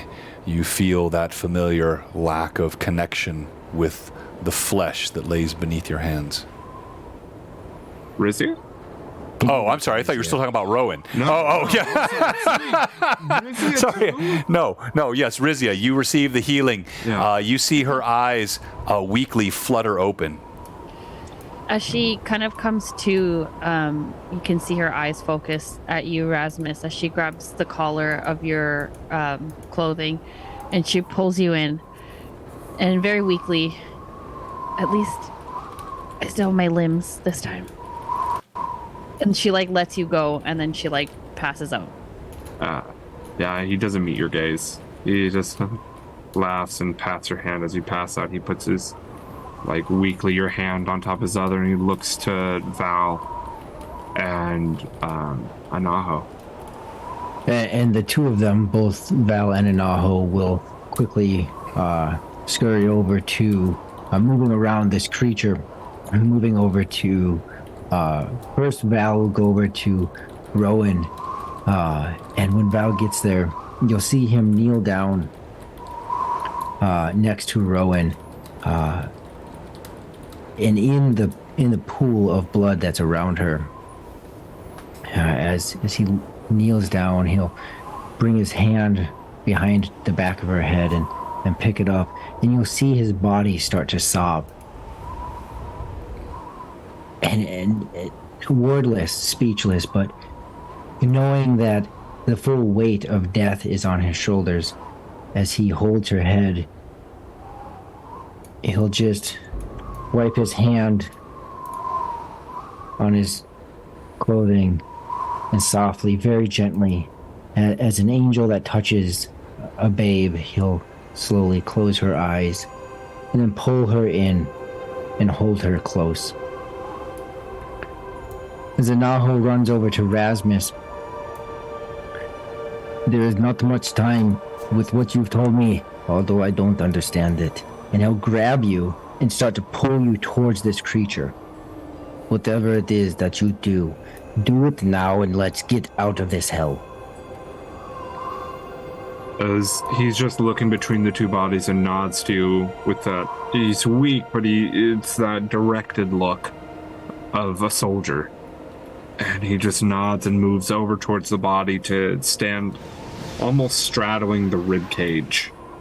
And we'll just sit down and put a hand on the chest and then reach up to a hand towards the face or the helmet and put the middle finger down the middle of the helmet into his lips.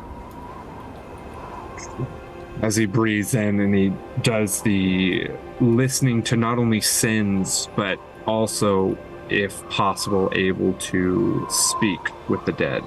But I need to check how I do that.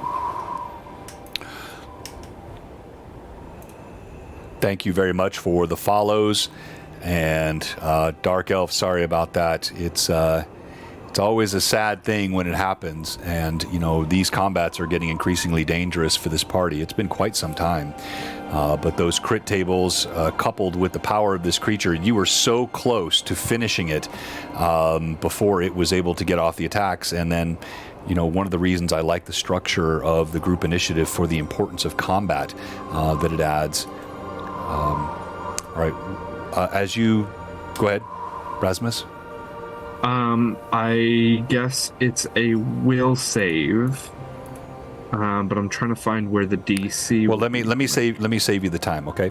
Yeah. So as you reach out, and you have done this countless times before, you are again struck by the strangeness of this entity's mind. It is like nothing that you have ever sensed before. But do you continue to try to push? Yeah. Okay. You briefly, for the merest glint of a moment, you see several of creatures like this, none of them wearing armor, bounding through a field of what looks like some sort of purple orchids. And as it bounds through the field, you see a pale white hand come and snatch it as if from the heavens and pull it from amidst its companions. And then there's a scream, a cry.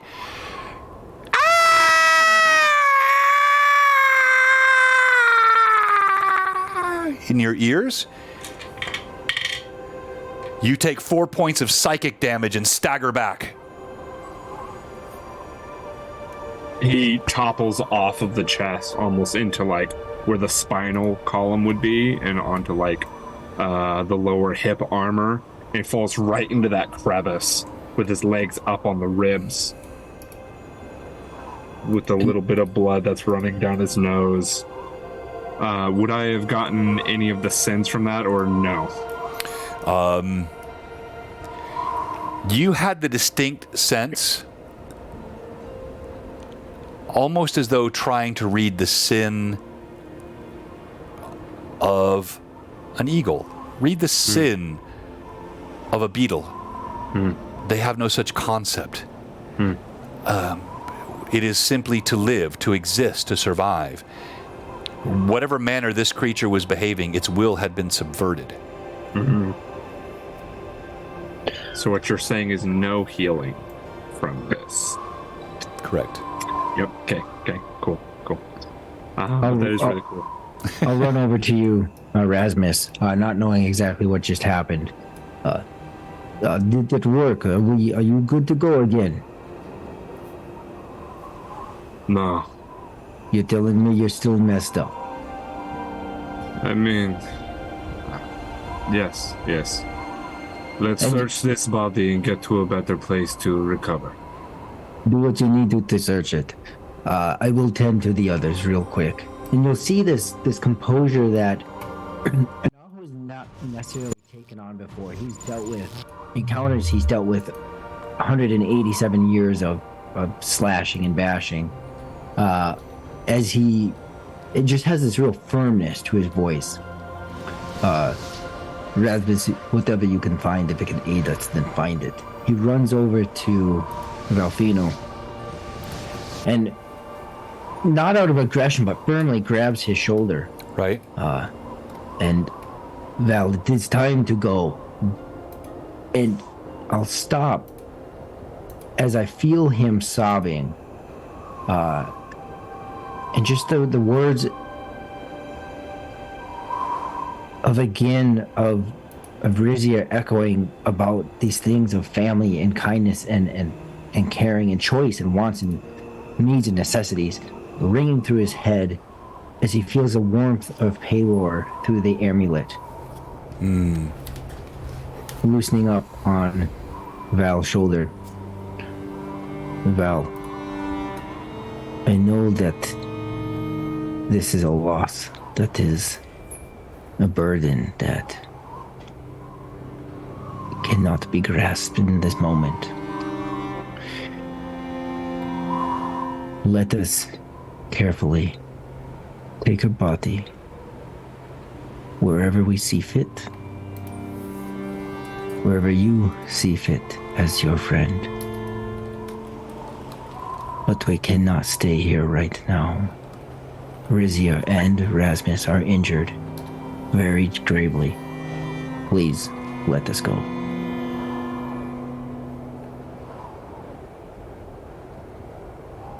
Val will sob like someone in true mourning, but even deeper, a sense of responsibility.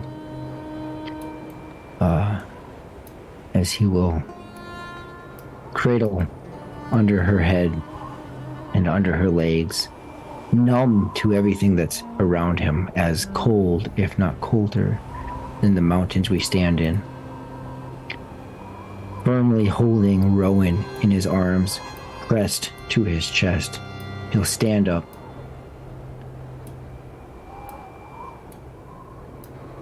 So what now?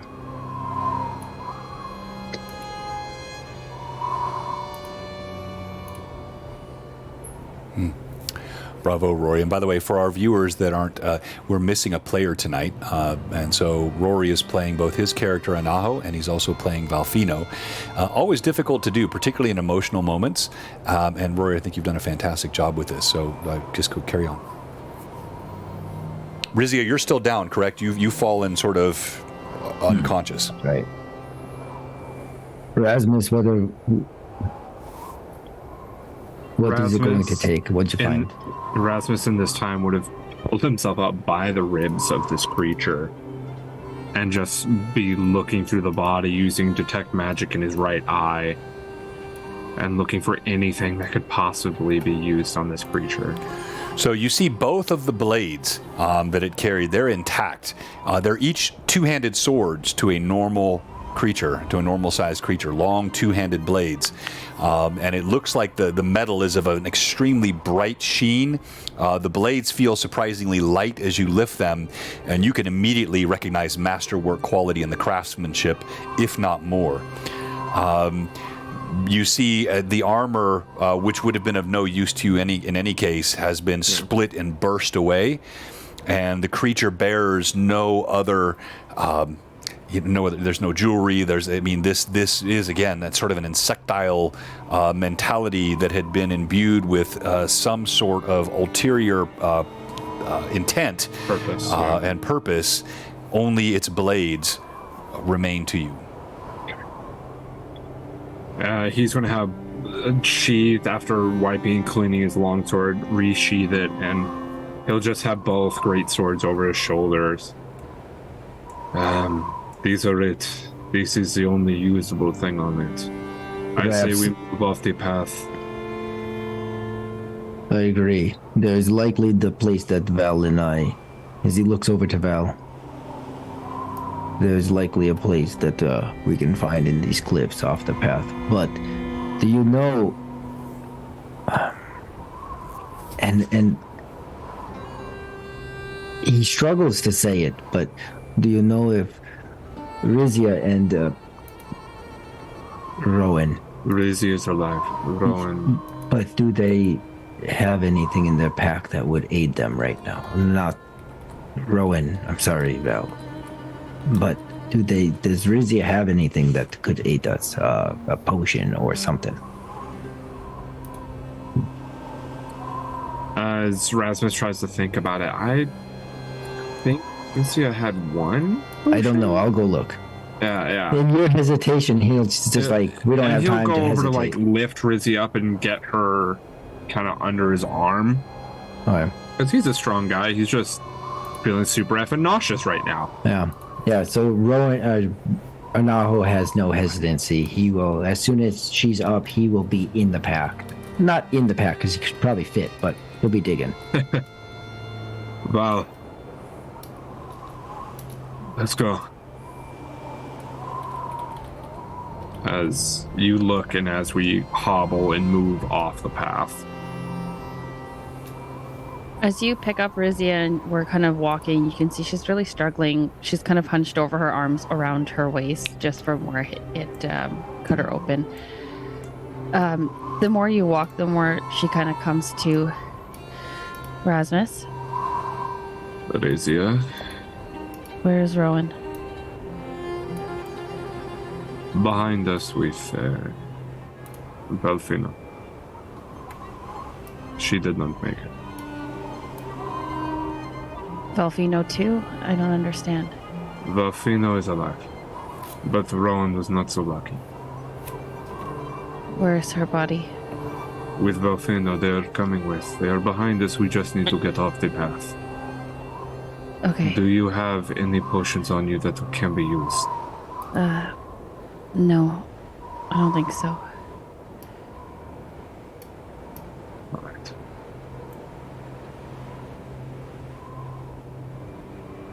That creature wasn't of its own will. And he's going to be saying this loud enough for Val to be able to listen as well.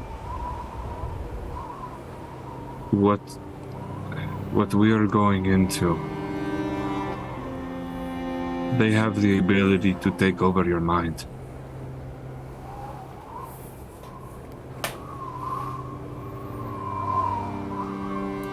I don't know if it is smart to leave Rowan's body here at all. Whether buried or otherwise. Val stops in his tracks. Not that we're necessarily moving far.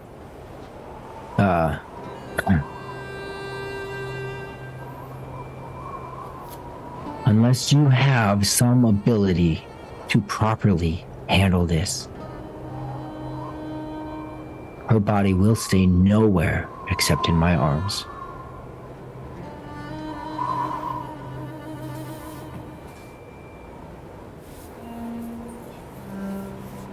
Let's hope her body does not come back as something else.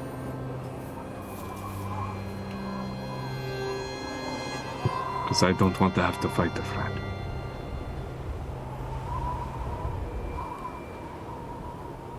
And just stone silence. Not belligerent, Yeah. but silent. Then where is it you suggest we go? And he'll look at all three of you. Where is it that we get rest in a place like this? Or that we find a safe haven in a place like this? And he'll look down, blood dripping from his hands as Rowan still bleeds out all over him. Rizia will be using Halcyon just almost as like a walking stick to kind of help bear some of the weight off of Rasmus, and look to Anaho. Do you think you could sneak ahead and just see if there's a safe space for us? Naho will look. Yes. I can definitely do that. I know it does not look like much, but perhaps these rocks can provide enough of a vantage point to get each of you out of the way. If you can find an alcove, or perhaps a better vantage point to see from up there, I will go ahead and move forward. So where? So Anaho will very stealthily, and I have fast stealth, so I can move full speed without disadvantage or anything. Right. And I have a wicked awesome stealth. So using the different coverages of the stone, my size, the shadows, I will advance in, say, 10 to 20-foot increments, checking the sides, the cliffs or the hills. I will be making sure that I can keep moving forward constantly without any. I'll pause, I'll look, I'll move, I'll pause, I'll look. Roll d20. I'll move. Anything to it? I have what needs to be added to it. Just give me the roll. Okay. Oh, 6. Okay. No, you don't see anything. You know what? I will. Where am I at in So you're about halfway. You're half the distance between the party and the gate up ahead. in between the gate and myself? So off to the left, is it just a cliff down? Yeah, this is the sheer cliff that drops off, and then this is the mountainside to the right. Okay, and it just keeps going up. Correct. It's like almost a sheer face. Okay. And the stairs keep winding as well. And this building or this tower that I'm seeing off to the left, that has windows, it looks like it's some kind of maybe... It's like a gatehouse of some kind. Gatehouse? Yeah, all the windows are broken through. You can see snow drifts inside. Means nothing in this place.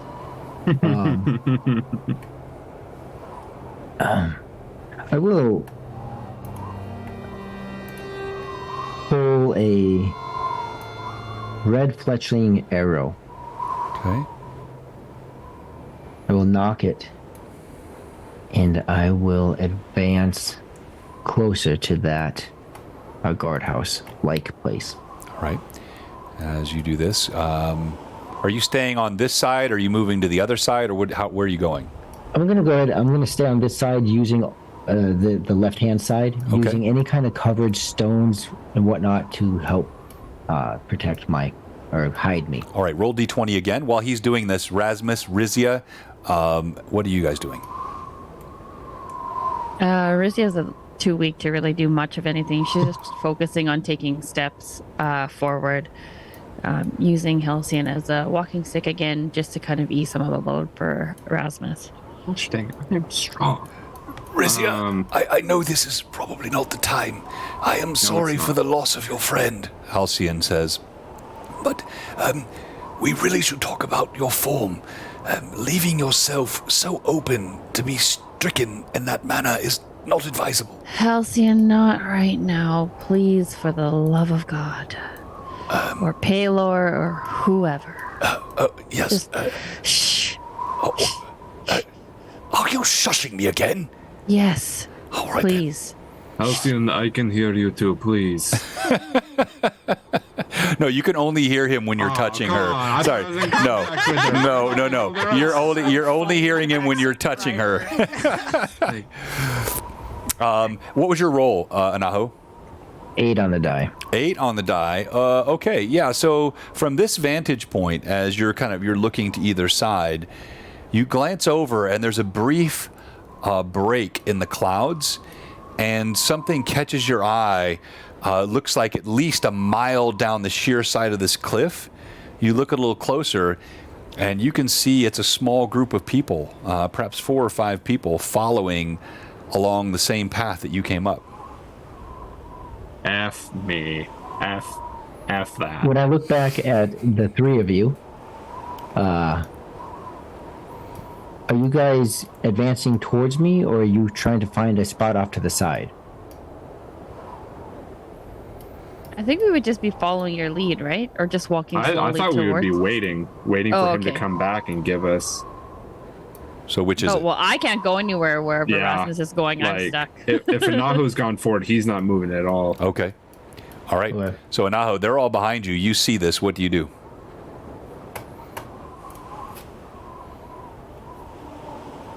Well, I don't know what's in front of me. So if I go back, thinking to myself, if I go back, I can blow the cover that I should have, that I might have, any coverage any stealth that I might have, I might lose it. They're still going to take time to get up, and then they still have that bridge to cross. Correct. The gate, the portcullis is at least closed for now, and it's going to make sound, and it's going to set us off if we hear it. Correct. But there's still this guardhouse that at least has walls. Correct. It might not have windows. Correct. But it at least has Everything you've walls. said is accurate, yes.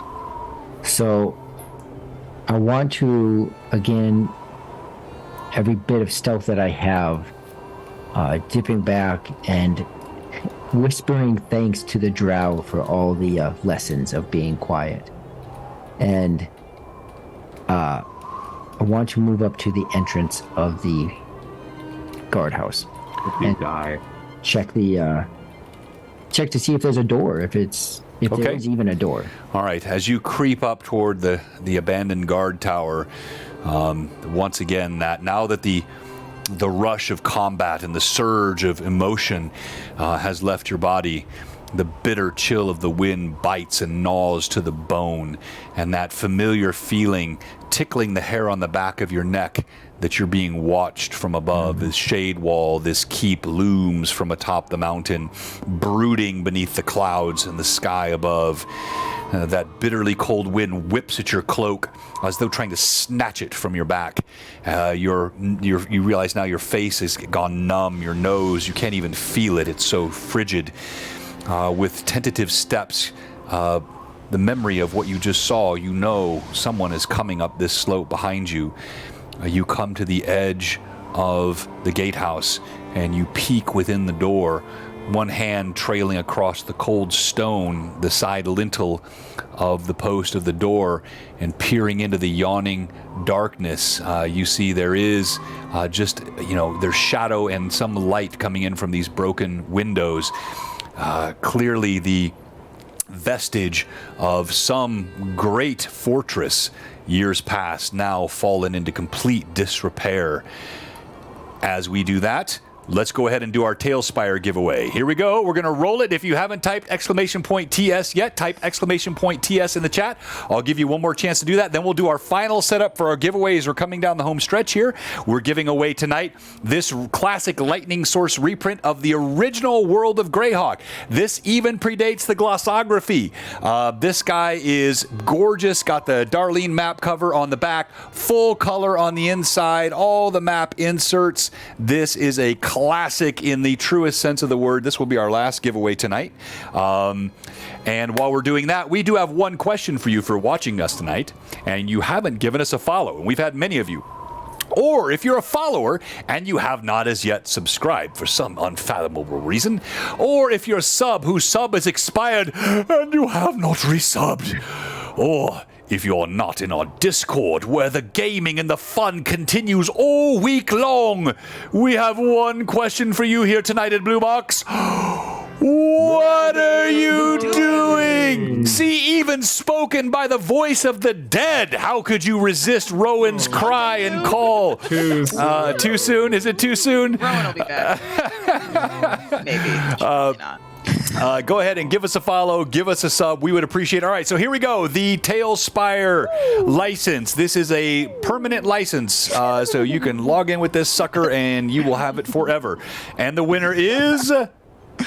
Swoosh Fin! Swoosh Fin! Not swoosh. And Profi says unknown. Swoosh Fin, let us know if you're still in the chat. Type here in the chat. I don't even see how long you've been a follower. This is a different one. So Swoosh Fin, are you there?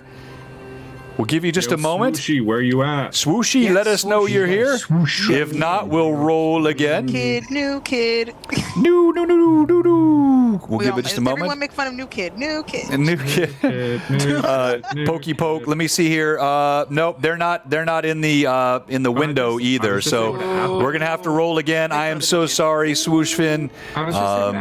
I hate when that happens. We're gonna roll again, and the winner of the they're not in. I just checked, man. I looked at I can see everybody that's in. They're not in. All right, so here we go. Rolling again. It is Greg Justinius has won the Tailspire giveaway. Justinius, congrats. I have all your information. We'll send you the TS giveaway in the Discord, and we'll have that. All right, and now the next one you're going to type for the final, we're going to put in the chat. Let me reset this one. Don't type anything yet. For the final giveaway of this classic Greyhawk reprint of the original World of Greyhawk,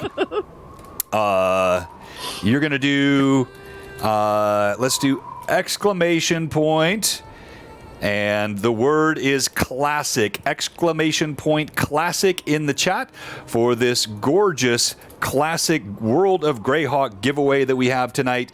Pop that in the chat. That will be our final giveaway of the night. Anaho, as you peer in, the shadows cloying, playing against the walls, the wind making a strange whistling sound as it goes through empty windows, little eddies of snow rustling down the steps. It is utterly silent. You see nothing else and hear nothing but the sound of wind. I'm going to go ahead and let it look. Never trusting shadows. Never trusting them or what lies in them. I'm going to reach down and grab my amulet. Okay. Look up to what would be the sky. Call out to Paylor. Close my eyes and reopen them. Now I am going to detect evil. Nice. Okay, go ahead. So you concentrate and you call out to Paylor.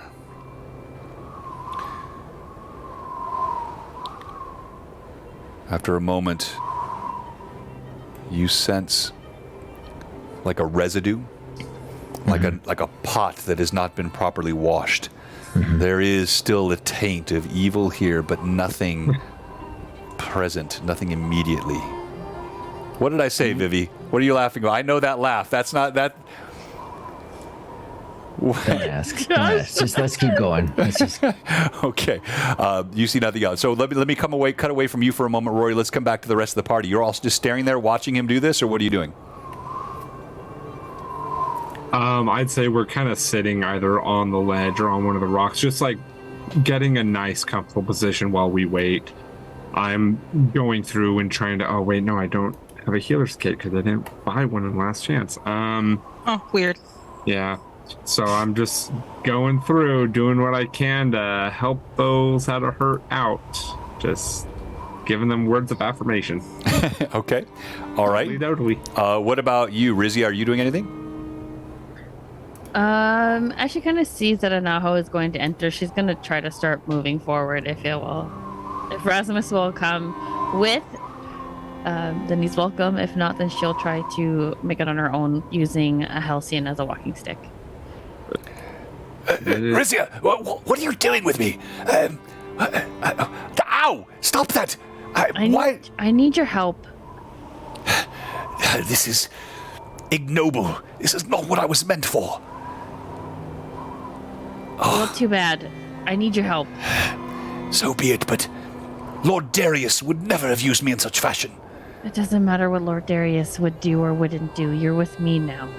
He also never fell to such a creature.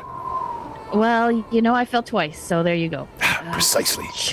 And then his moods, you've seen them flash, or you felt them flash before. This is almost like a petulant child. You can feel these sort of willful emotions.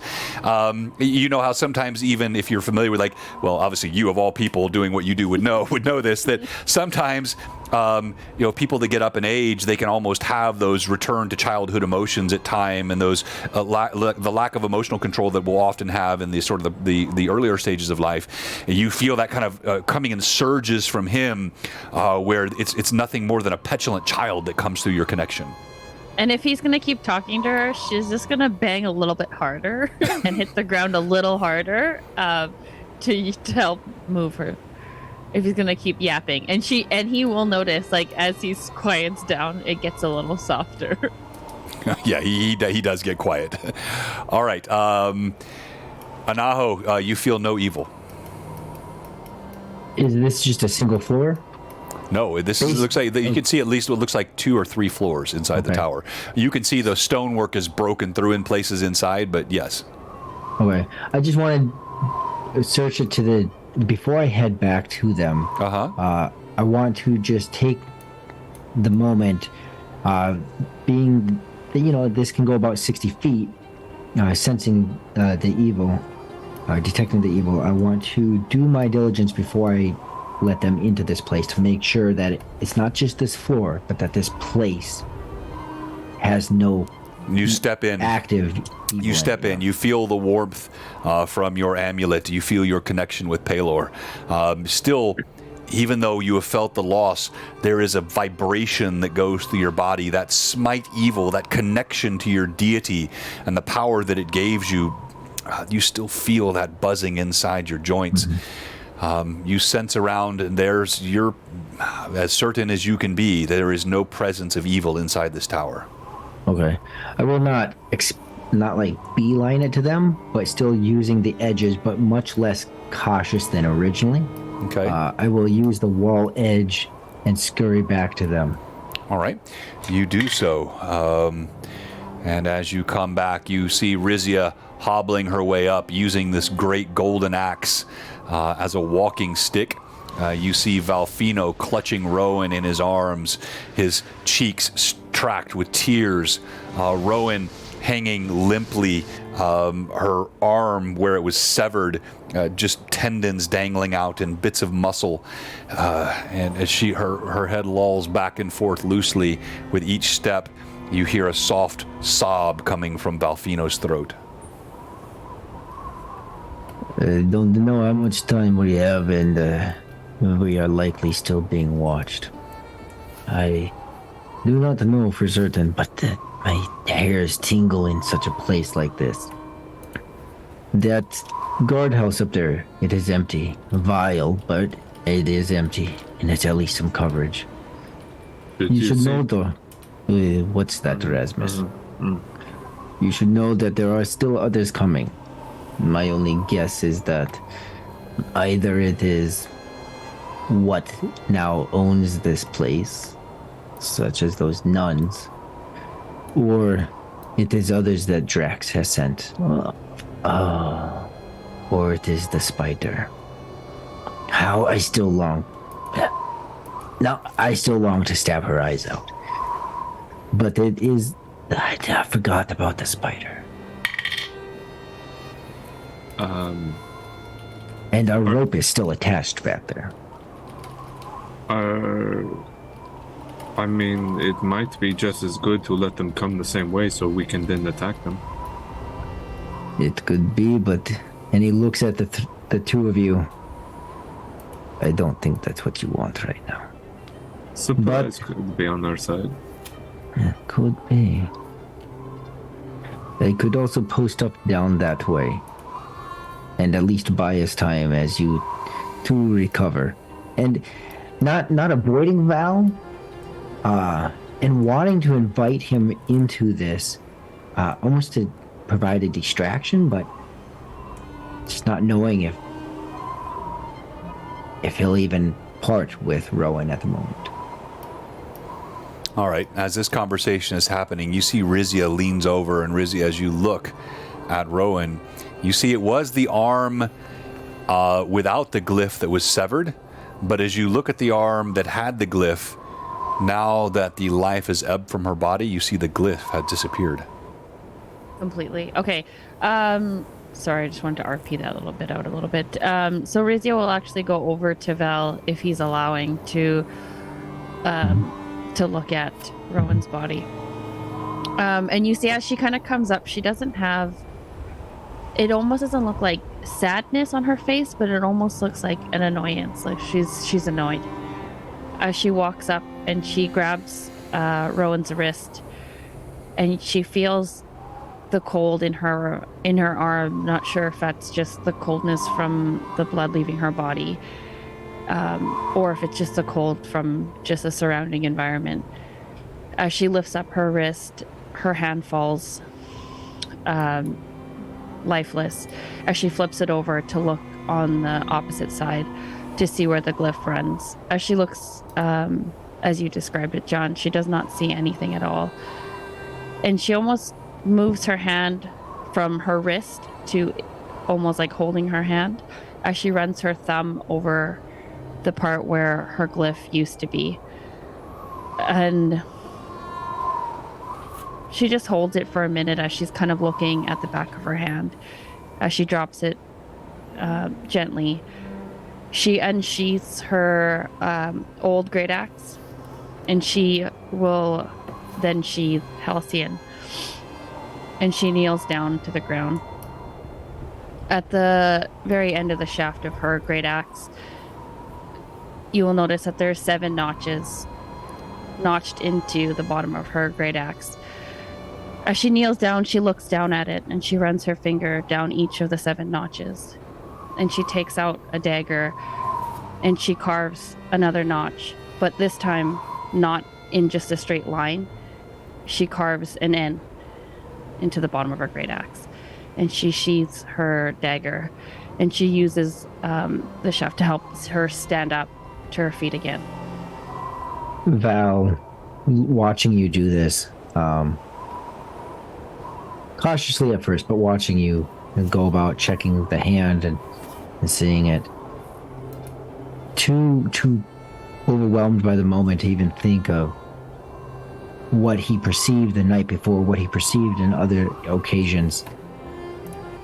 And he'll look at you, Rizia, holding Rowan close to him. Why is it you notch your great axe?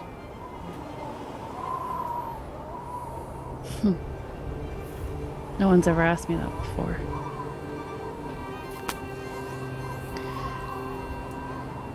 There's 7, now 8 notches. I do a lot of killing. If you pay me enough, persuade me enough, I don't really have any qualms, depending on what the job is. 7, now 8. For every senseless death I've witnessed. Then may I ask you a favor? What is it? Add another. And you'll see just a sadness over his face. I might still be standing, and I will fight, and I will venge. I will extract every bit of my wrath in memory of Rowan. But that does not mean I'm alive.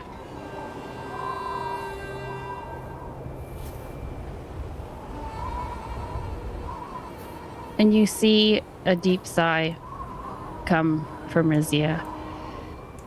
And Anaho, you've remembered from before. I forget the other barbarian's name. Taldur. Taldar, yes. And you saw as he fell, and even then, like, she saw him as a brother. She did not bat an eye. She just walked away from this death. This was something a little bit different in this sense. Her reaction to this death, although still very stoic, very more of annoyance than you could see sadness on her face. She puts a hand on Val's shoulder. I'll save that notch. For now.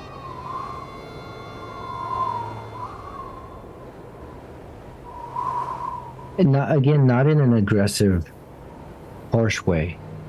You said you put your head on his shoulder? Hand, yeah, just on, on his shoulder. So not in an aggressive way, especially with Rowan still in his arms. But he will pull his shoulder out from under your hand.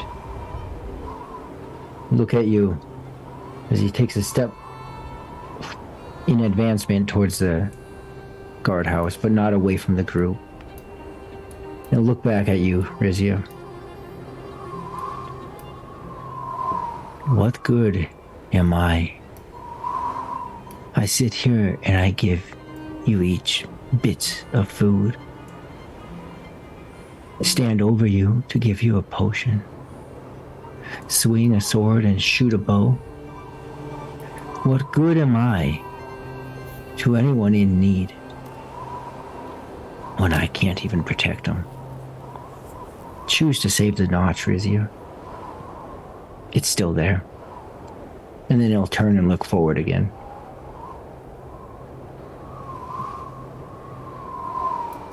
Rizia will take half a step almost in reactionary to go after, but then just having some flashbacks of any kind of moment where Val felt uncomfortable with the situation and how he removed himself.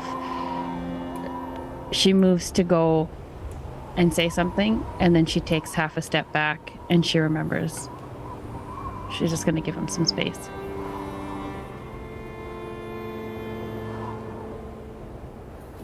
Anaho, what's it looking like up there? I would be careful. I do not trust this place any more than I ever trusted a drow. Be careful, but the guardhouse up there, by all that I could tell, is empty. Tainted, but empty. It is safe and at least out of the wind. As I had mentioned, there are a group of individuals heading up, whatever their motive be. I now suspect the spider, which makes sense. Unless she's already ahead of us or dead. But that is there. The safe house, I think, or the guardhouse, I believe, will be safe. A place to rest, and he'll call out. He'll speak in the direction of Val this time, and if there is someone that could aid me over by the bridge, whether in surprise or deterrent, I will take that. And then looking at the two of you again. But if you need rest, please. The guardhouse up there should do the trick. I will be nearby at all times.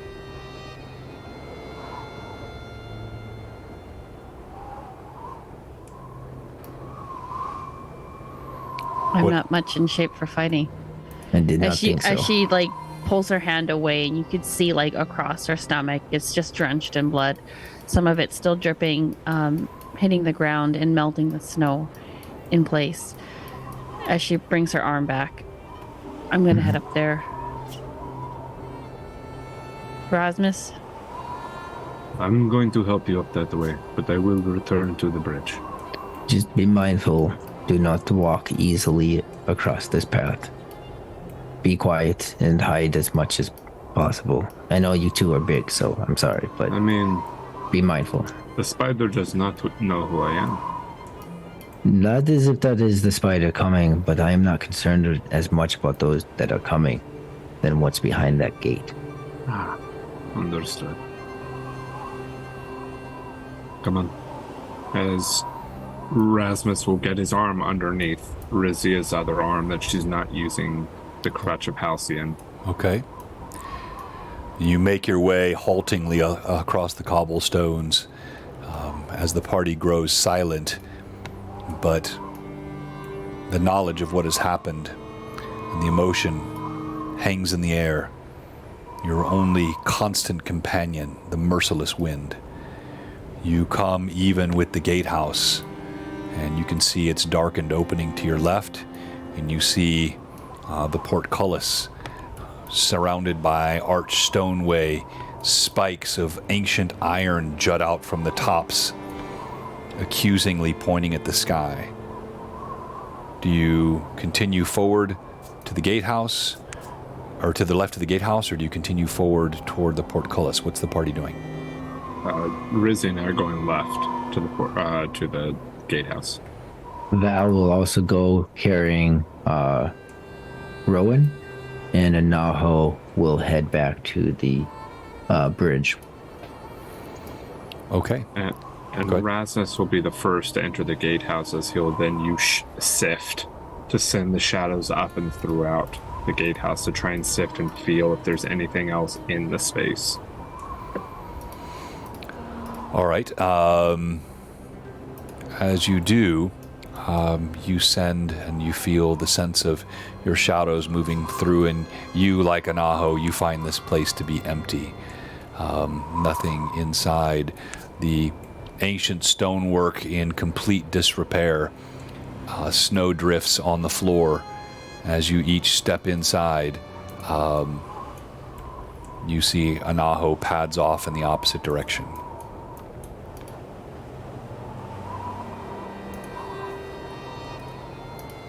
Are there, as Val enters in, there's stairs. Are the stairs still intact to go to the other floors? Intact would be a generous word. They are broken, but they look serviceable, if that's your question. Yeah. They are not in excellent shape, but they look like they would still work. Okay. He'll look over to the two of you. I'm going to head up to the next floor. If there's a good vantage point, that is where you'll find us. I will take watch from up there. Sounds good. And then he'll proceed to either head to the second floor, and if there's a good window for him to look out, he'll stay there. Otherwise, if there's not, he'll head to the third floor. Okay, so that's just Anaho going by himself, correct? That's Valfino in the guardhouse with Rowan. Oh, I see. Valfino and... Okay, I'm sorry. I think you did your Anaho accent and threw me off there for a moment. Probably. It's tough. Okay, so Rowan and Valfino move upstairs as Anaho investigates the bridge, and we'll come to what you see as you go to that second floor, leaving Rizia alone with Rasmus in this strange place. As the footsteps recede up the stairs of Valfino, you hear a muffled, clearly as he tries to disguise its sob that once again racks from Valfino's throat. As you look around, you see an ancient fireplace, which would have once roared with warmth for the inhabitants of this place, now lies utterly inert. Rotted stonework, decaying stonework, rotted wood, frozen, chilled to the bone surrounding all of you, and only Rizia and Rasmus on this lower floor.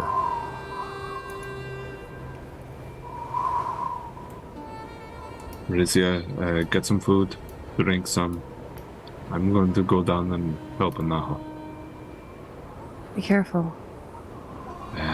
When am I not careful? Remember what you were saying before about dying twice? I technically did that. You didn't die, you're still here. Well, Look at you, you look fine. As he's gonna just go to pat you on the shoulder and just pat his own thigh. If you need help, call out to us. Hey, here's to hoping it's that spider character. Honestly, I hope it's not, because I don't have the energy to deal with her, and I would really love to.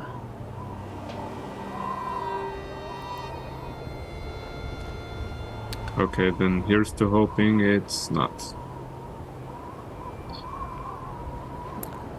She I'm kind of going gives to you go. a nod, and she like, you can see her just slowly lowering herself like down. He would help if you allow him. Yeah. It's Oh yeah. like Of course. clasp hand and just Yeah. slowly lower you down as his massive biceps ripple against the fabric and armor that he has, letting She her down. squeezes your bicep. She's like, "Well, you're a lot stronger than I thought you were." You know, I've been getting that a lot. Almost as strong as me, but not quite.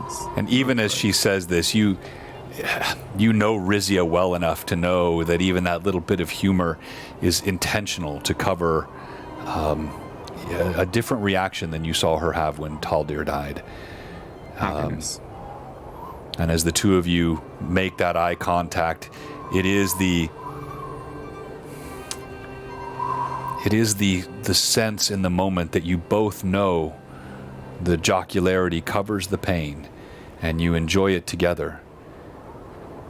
The distant footsteps of Valfino trudging somberly up the stairs, and the only chorus to sing any sound to the passing of Rowan is the bitter chill wind, your constant companion, whistling with no sense of love or motion, no sense of mercy, through the windows of the gatehouse of Shadewall. And that is where we end session 102 of Greyhawk Awakening. Thank you very much, my players. Well done, one and all. I am so sorry, Hob. That was utterly, especially because It's canon. no, it is canon, and apparently the way she died, I didn't know this. Fits actually was with some other part of your whole. Really well. Rowan has a long line of war, and the fact that you killed her the way that you did, and she lost an arm, was actually pretty fitting. Well, yeah, and well, look, if nothing else, you want your death to be fitting, right? Absolutely. But yeah, I had, I mean, it was, and especially because like Rowan was really coming into stride with so much great role play. But yes, this was a very, very deadly enemy, and you know, it was touch and go. It's kind of sad and Not funny mad. and ironic that Hobbs' character was killed by Died Hobbs' by creature. I just thought about that. I didn't even realize that. Yes. So, Death by self. so I did shoot myself in the foot, didn't I? Just unalived yourself in the More like weirdest stabbed way yourself in the bath. Yeah. Is Yeah. this considered in-game suicide? yeah. So for anyone that doesn't know, so Hob, this creature, Hob, you sent this to me, what, 6 months ago? It's almost, like half a year ago. Yeah, it's been a good 6 months since she sent me this creature, and I knew exactly where I wanted it to be and what I wanted to do with it, with where the party was headed eventually. And so this creature Wonderful. with the two images, so you had the kind of the two stage. So this was, you know, with the armor on, concealing the additional arms. When a certain amount of damage had been done, you reached that where death would have occurred. Instead, you had this metamorphosis, the bursting of the armor off, and this creature then appearing, which ultimately wound up the art kills the artist. How poetic is that? Dude, I thought it was so funny.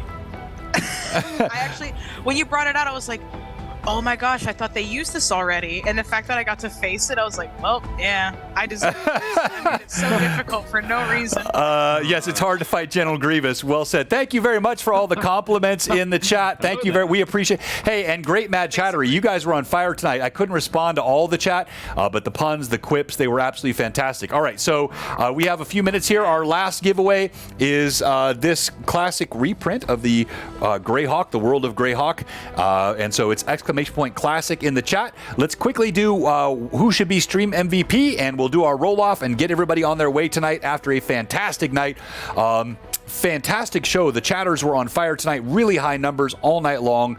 I believe we were the first or second largest English-speaking D&D stream tonight anywhere in the world, which is pretty darn cool. And let's go ahead and let's start off tonight with Hob. We will allow Hob. No, I can't do that because that would be so unfair. Everyone would vote for the dead player. But don't vote for me, guys. Yeah, Listen, it was a good run. I appreciate. Let me just say, I appreciate everyone who loved Rowan. I brought her in, and I was very nervous and worried about people liking her. I thought she was too deep, too much, too personal. But the response has been awesome. And I mean, Rowan is dead. That's how it goes. I mean, at the end of the day, she's a character, but I appreciate so much everyone loving her and appreciating her as much as I do. It was definitely fitting. So thank you guys so much. She was very much beloved, and she is very much going to be missed. We will look forward. I know. So yes, to Phantom's point, Hob on the screen. she does have a backup character. To Robert's point, I think Robert did some sarcastic commentary about how nice I am to allow my players to have quick backup characters, but. She does have one, and Hob and I will work just a little bit. Sometimes they can pop back in stream, but it would, or with a new character, but it would have made no sense tonight in the context of where we're at. So, Hob, thank you for that. But we'll work that in for next week. Let's go to who should be stream MVP, and let's start tonight with Anaho. Why should Anaho be stream MVP, Rory? Am I doing Anaho slash Val? They should be a duo. I feel like Rory should be stream honestly. MVP. Rory should be stream MVP. Dang, never mind. Yeah, Forget listen, us. Leia, this is kind of Don't short. even vote. Just give it to Rory. All right. Two characters, and he played them both really dang well. Can I? Bro, he almost made me Really dang cry when he was doing Val. I was like, dude, holy crap. Yeah, when you were gone. Okay, you were gonna cry later. Bring your box of tissues. When you were gone, and me and Val and Rory had a whole thing of mishmig, then you'll cry again. Yeah, no, well said. And no, so Robert, actually, the party had it correct. I suppose there's no harm in letting everyone know this. Yes, they are correct. That is the spider and her party. So for those of you that have been following Greyhawk Awakening Book 2 from the beginning, Drax, the Animus, sent forth two parties competing, almost like riding two horses at once. He didn't care which one accomplished the goal. It was a very intentional effort to ensure he gets what he's after. And so the spider, of course, being the halfling that initially poisoned the party way back in the first episode or two of Greyhawk Awakening, remember, she was ahead of you, but you leapfrogged her when Yaj Tox gave you that power that sprung you forward into Spine Castle. And so you got ahead of the spider, but then she continued to lag behind by a couple of days, and with some of your stops and delays, your extra time and last chance, she made up ground. I've been tracking that with the days in the cycle, and so she is now, but she's not right on your heels. I mean, she's down at the base of the mountain, so it's a ways away. Not like she's going to show up tomorrow or something, but she's definitely following, and you could see her way down at the base of the mountain. Why should Rizia be stream MVP? Go ahead and tell us, Josh, and then Vivi, tell us why Rasmus should be stream MVP. Rizia should be stream MVP for one, absolutely doing the legwork for killing this creature. Like, freak, those swings. Have you seen those thighs and how she pivots when she swings that axe? That axe be swinging everywhere when she moves. No, Rizzy had some great role play tonight, like with the somberness after the death of Rowan, as well as the notch in the blade, and just the words between her and Val, or Rory Val, it was incredible. Like the moments with Rasmus at the very end in the gatehouse. Am I missing anything, Vivi? There's a lot of combat. That was well done. Her sassiness to Halcyon, actually. That's a key point. Yeah. Rizia's thighs of steel, and then using Halcyon as a very unwilling walking stick. So absolutely fantastic. All right, so let me tell you who everyone is rolling for. If you see your name in the chat, it does not yet mean you have won. It means you are entered as a possible winner. We're going to do a D20 roll-off. So Rory, you're going to roll twice. You're going to roll once for Tracy, Tracy Stubbs, and then the second time you're going to roll for Chris Bruingall. Bruingall, who showed his Dragon Magazine 100 in the Discord today. Congratulations. So he's going to be in the giveaway opportunity. And then Rizia, you will be rolling for Mikey B. Congratulations. Rasmus should win stream MVP because I didn't do that. And then Rowan, you're going to roll still tonight. Hob, you're going to have Proto Woot. Proto Woot, are you still in the chat? Proto Woot, long-time follower. I know everyone else I've called was in Proto Woot. Let me see. Yep, Proto Woot looks like you're still in. All right. Now, Rizia, why should Rasmus be stream MVP? Okay, so Rasmus is MVP for literally carrying this dang team across that big, huge, gaping hole. That was last game, doesn't count. Yeah, but listen, you were like wiped to shit. Yes, I am white. You had like nothing, and even still, as you had nothing, you're using the wall to support yourself, and you're still kicking ass, even though you're like barely alive and hanging on, and then you're like falling down and like spinning blood to like heal us and shit. That's super crazy. It was pretty crazy. All right. Use your blood in the way that you describe the spinning blood in between like the bricks. That was epic. That was epic. Yep. Everybody. Yeah. Yeah. And the big killing blow, my friend. All right. So you tonight are rolling for 491 Phantom.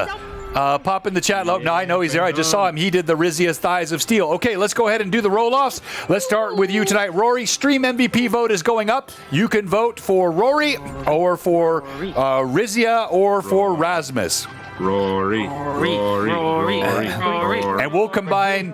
All right, so Rory's Anaho. Yeah, you got to pick which one he did better. Well done, Manda. Absolutely well done. I think Rory's Valfino. All right, so Valfino was really. All right, so Rory's Valfino, go ahead and make your roll. One time. Okay, Rory's Valfino is going to roll for. I had it. Tracy, here we go, Tracy. Yep. Okay. Is Tracy a sub? I always got to ask. Shame 14, upon you. A 13 and a 14. Okay, a 14. That's a strong roll. All right, now roll for Rory's Anaho. Rory's Anaho. Okay, rolling for. Ooh, it's close. It's close. The vote is close. There's still time. A 4 and a 13. All right, so Tracy is in the lead, and I thought your Valfino was better than your Anaho tonight, too. All right, let's go to you, Hob. Tell us who you're rolling for and make your roll. Still time. It's so close, Valfino.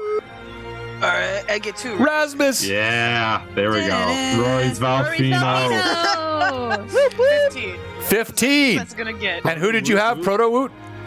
Yep. Yeah, I Proto Woot, the best person here. Proto Woot, you have a 15. You're welcome. Very nice, very nice. And I don't think Proto Woot has never won. I don't think. Proto Woot, I swear. Everyone better low roll his Nope. ass. I don't believe you've ever won, my friend. Just checking in here. So, no, yeah, all right. So that would be awesome. All right, let's go to you, Rizia. Go ahead. You got to beat a 15. Tell us who you're rolling for. I'm rolling for Mikey B. Here is. All right, here we go, Mikey B. The first one is You know, Pat Draws never wins. a 15. Oh, a 15. All right. The second one is. Don't re-roll me. 15 again. Oh, okay. So we have a roll-off. We'll get to that in a moment. Let's go to you, Josh. It's the same. 491 Phantom. Here we go, 491. Get a 2. Get a 2. First get a roll 2, is a get 3. Okay. Close enough. 4. 14, maybe? Cocked. At the highest? 9. 9. Okay. Of course. Sorry. Well, that is all right. So go ahead and let's do the roll off between the two of you quickly. Proto Woot and Mikey B. One roll. What is the number? One roll. Come on, Hob. One roll. 13. All you got is one roll. One shot. 13. Better make it count. 18. Oh, so close, Proto Woot. Mikey B, you have the win. Unless your mailing information has changed, I have it. Reminder, tomorrow night we have Lore Masters Arcanum. We're talking about tips and tricks for combat, how to make your combat engaging. I think we had some pretty darn engaging combat tonight. Well done to my players. And we're going to continue tweaking and making that better. I'll be joined by Robert. Next week, we have Sensei Suplex joining us. That's going to be a great chat talking about Project Aurora. In 2 weeks on LMA, we have the figuratively speaking mini, Courtney. She's going to be joining us. She is awesome. So we got a lot of great LMAs coming. Canadian. Yes, that's right. We have Sunday, Tears of Aird at 1 o'clock. The Understreet Rats find themselves trying to sneak in to the guardhouse in the Noble Quarter of Altamira. And also, Blue Box Con is up for registration, all that good stuff. We're going to start our raid for the official Paizo account. Our friends over there at the Paizo and Pathfinder group. Thank you again to Trollord for our incredible raid. Actually, wait, hang on a minute. I think Sensei Suplex is actually up tonight. Since he's going to be on with us, let's go ahead and raid him tonight. Well, I got a lot. So Guild Superior's up too. Let's raid the Sensei. He's a good guy. Kevon is his name. He's going to be with us in a week, so let's raid him tonight. Blue Box, on behalf of all my players, I want to say thank you. You guys were awesome tonight. Thank you to all the fans. Thank you for the Level 5 Hype Train. Thank you for all the followers and subs. And with that said, we're going to start our raid. 10 seconds. Final comments from any of the players. I'm glad we didn't take 30 minutes and walk over bridge. Don't let your mom tell you anything that I wouldn't tell you. So everything. Have a good week. And then we click. We love you guys. Thank you so much for being our friends. Thank you for the mad chattery and all the puns. Join us tomorrow night at 5:45. This is Blue Box signing out. I like you moderately as a friend, not anything more. You got to click the raid. I know. I was letting the bells ring, Rory. I like the bells. When I time it right, I let the momentum happen, my friend. Sometimes you forget. Shut up.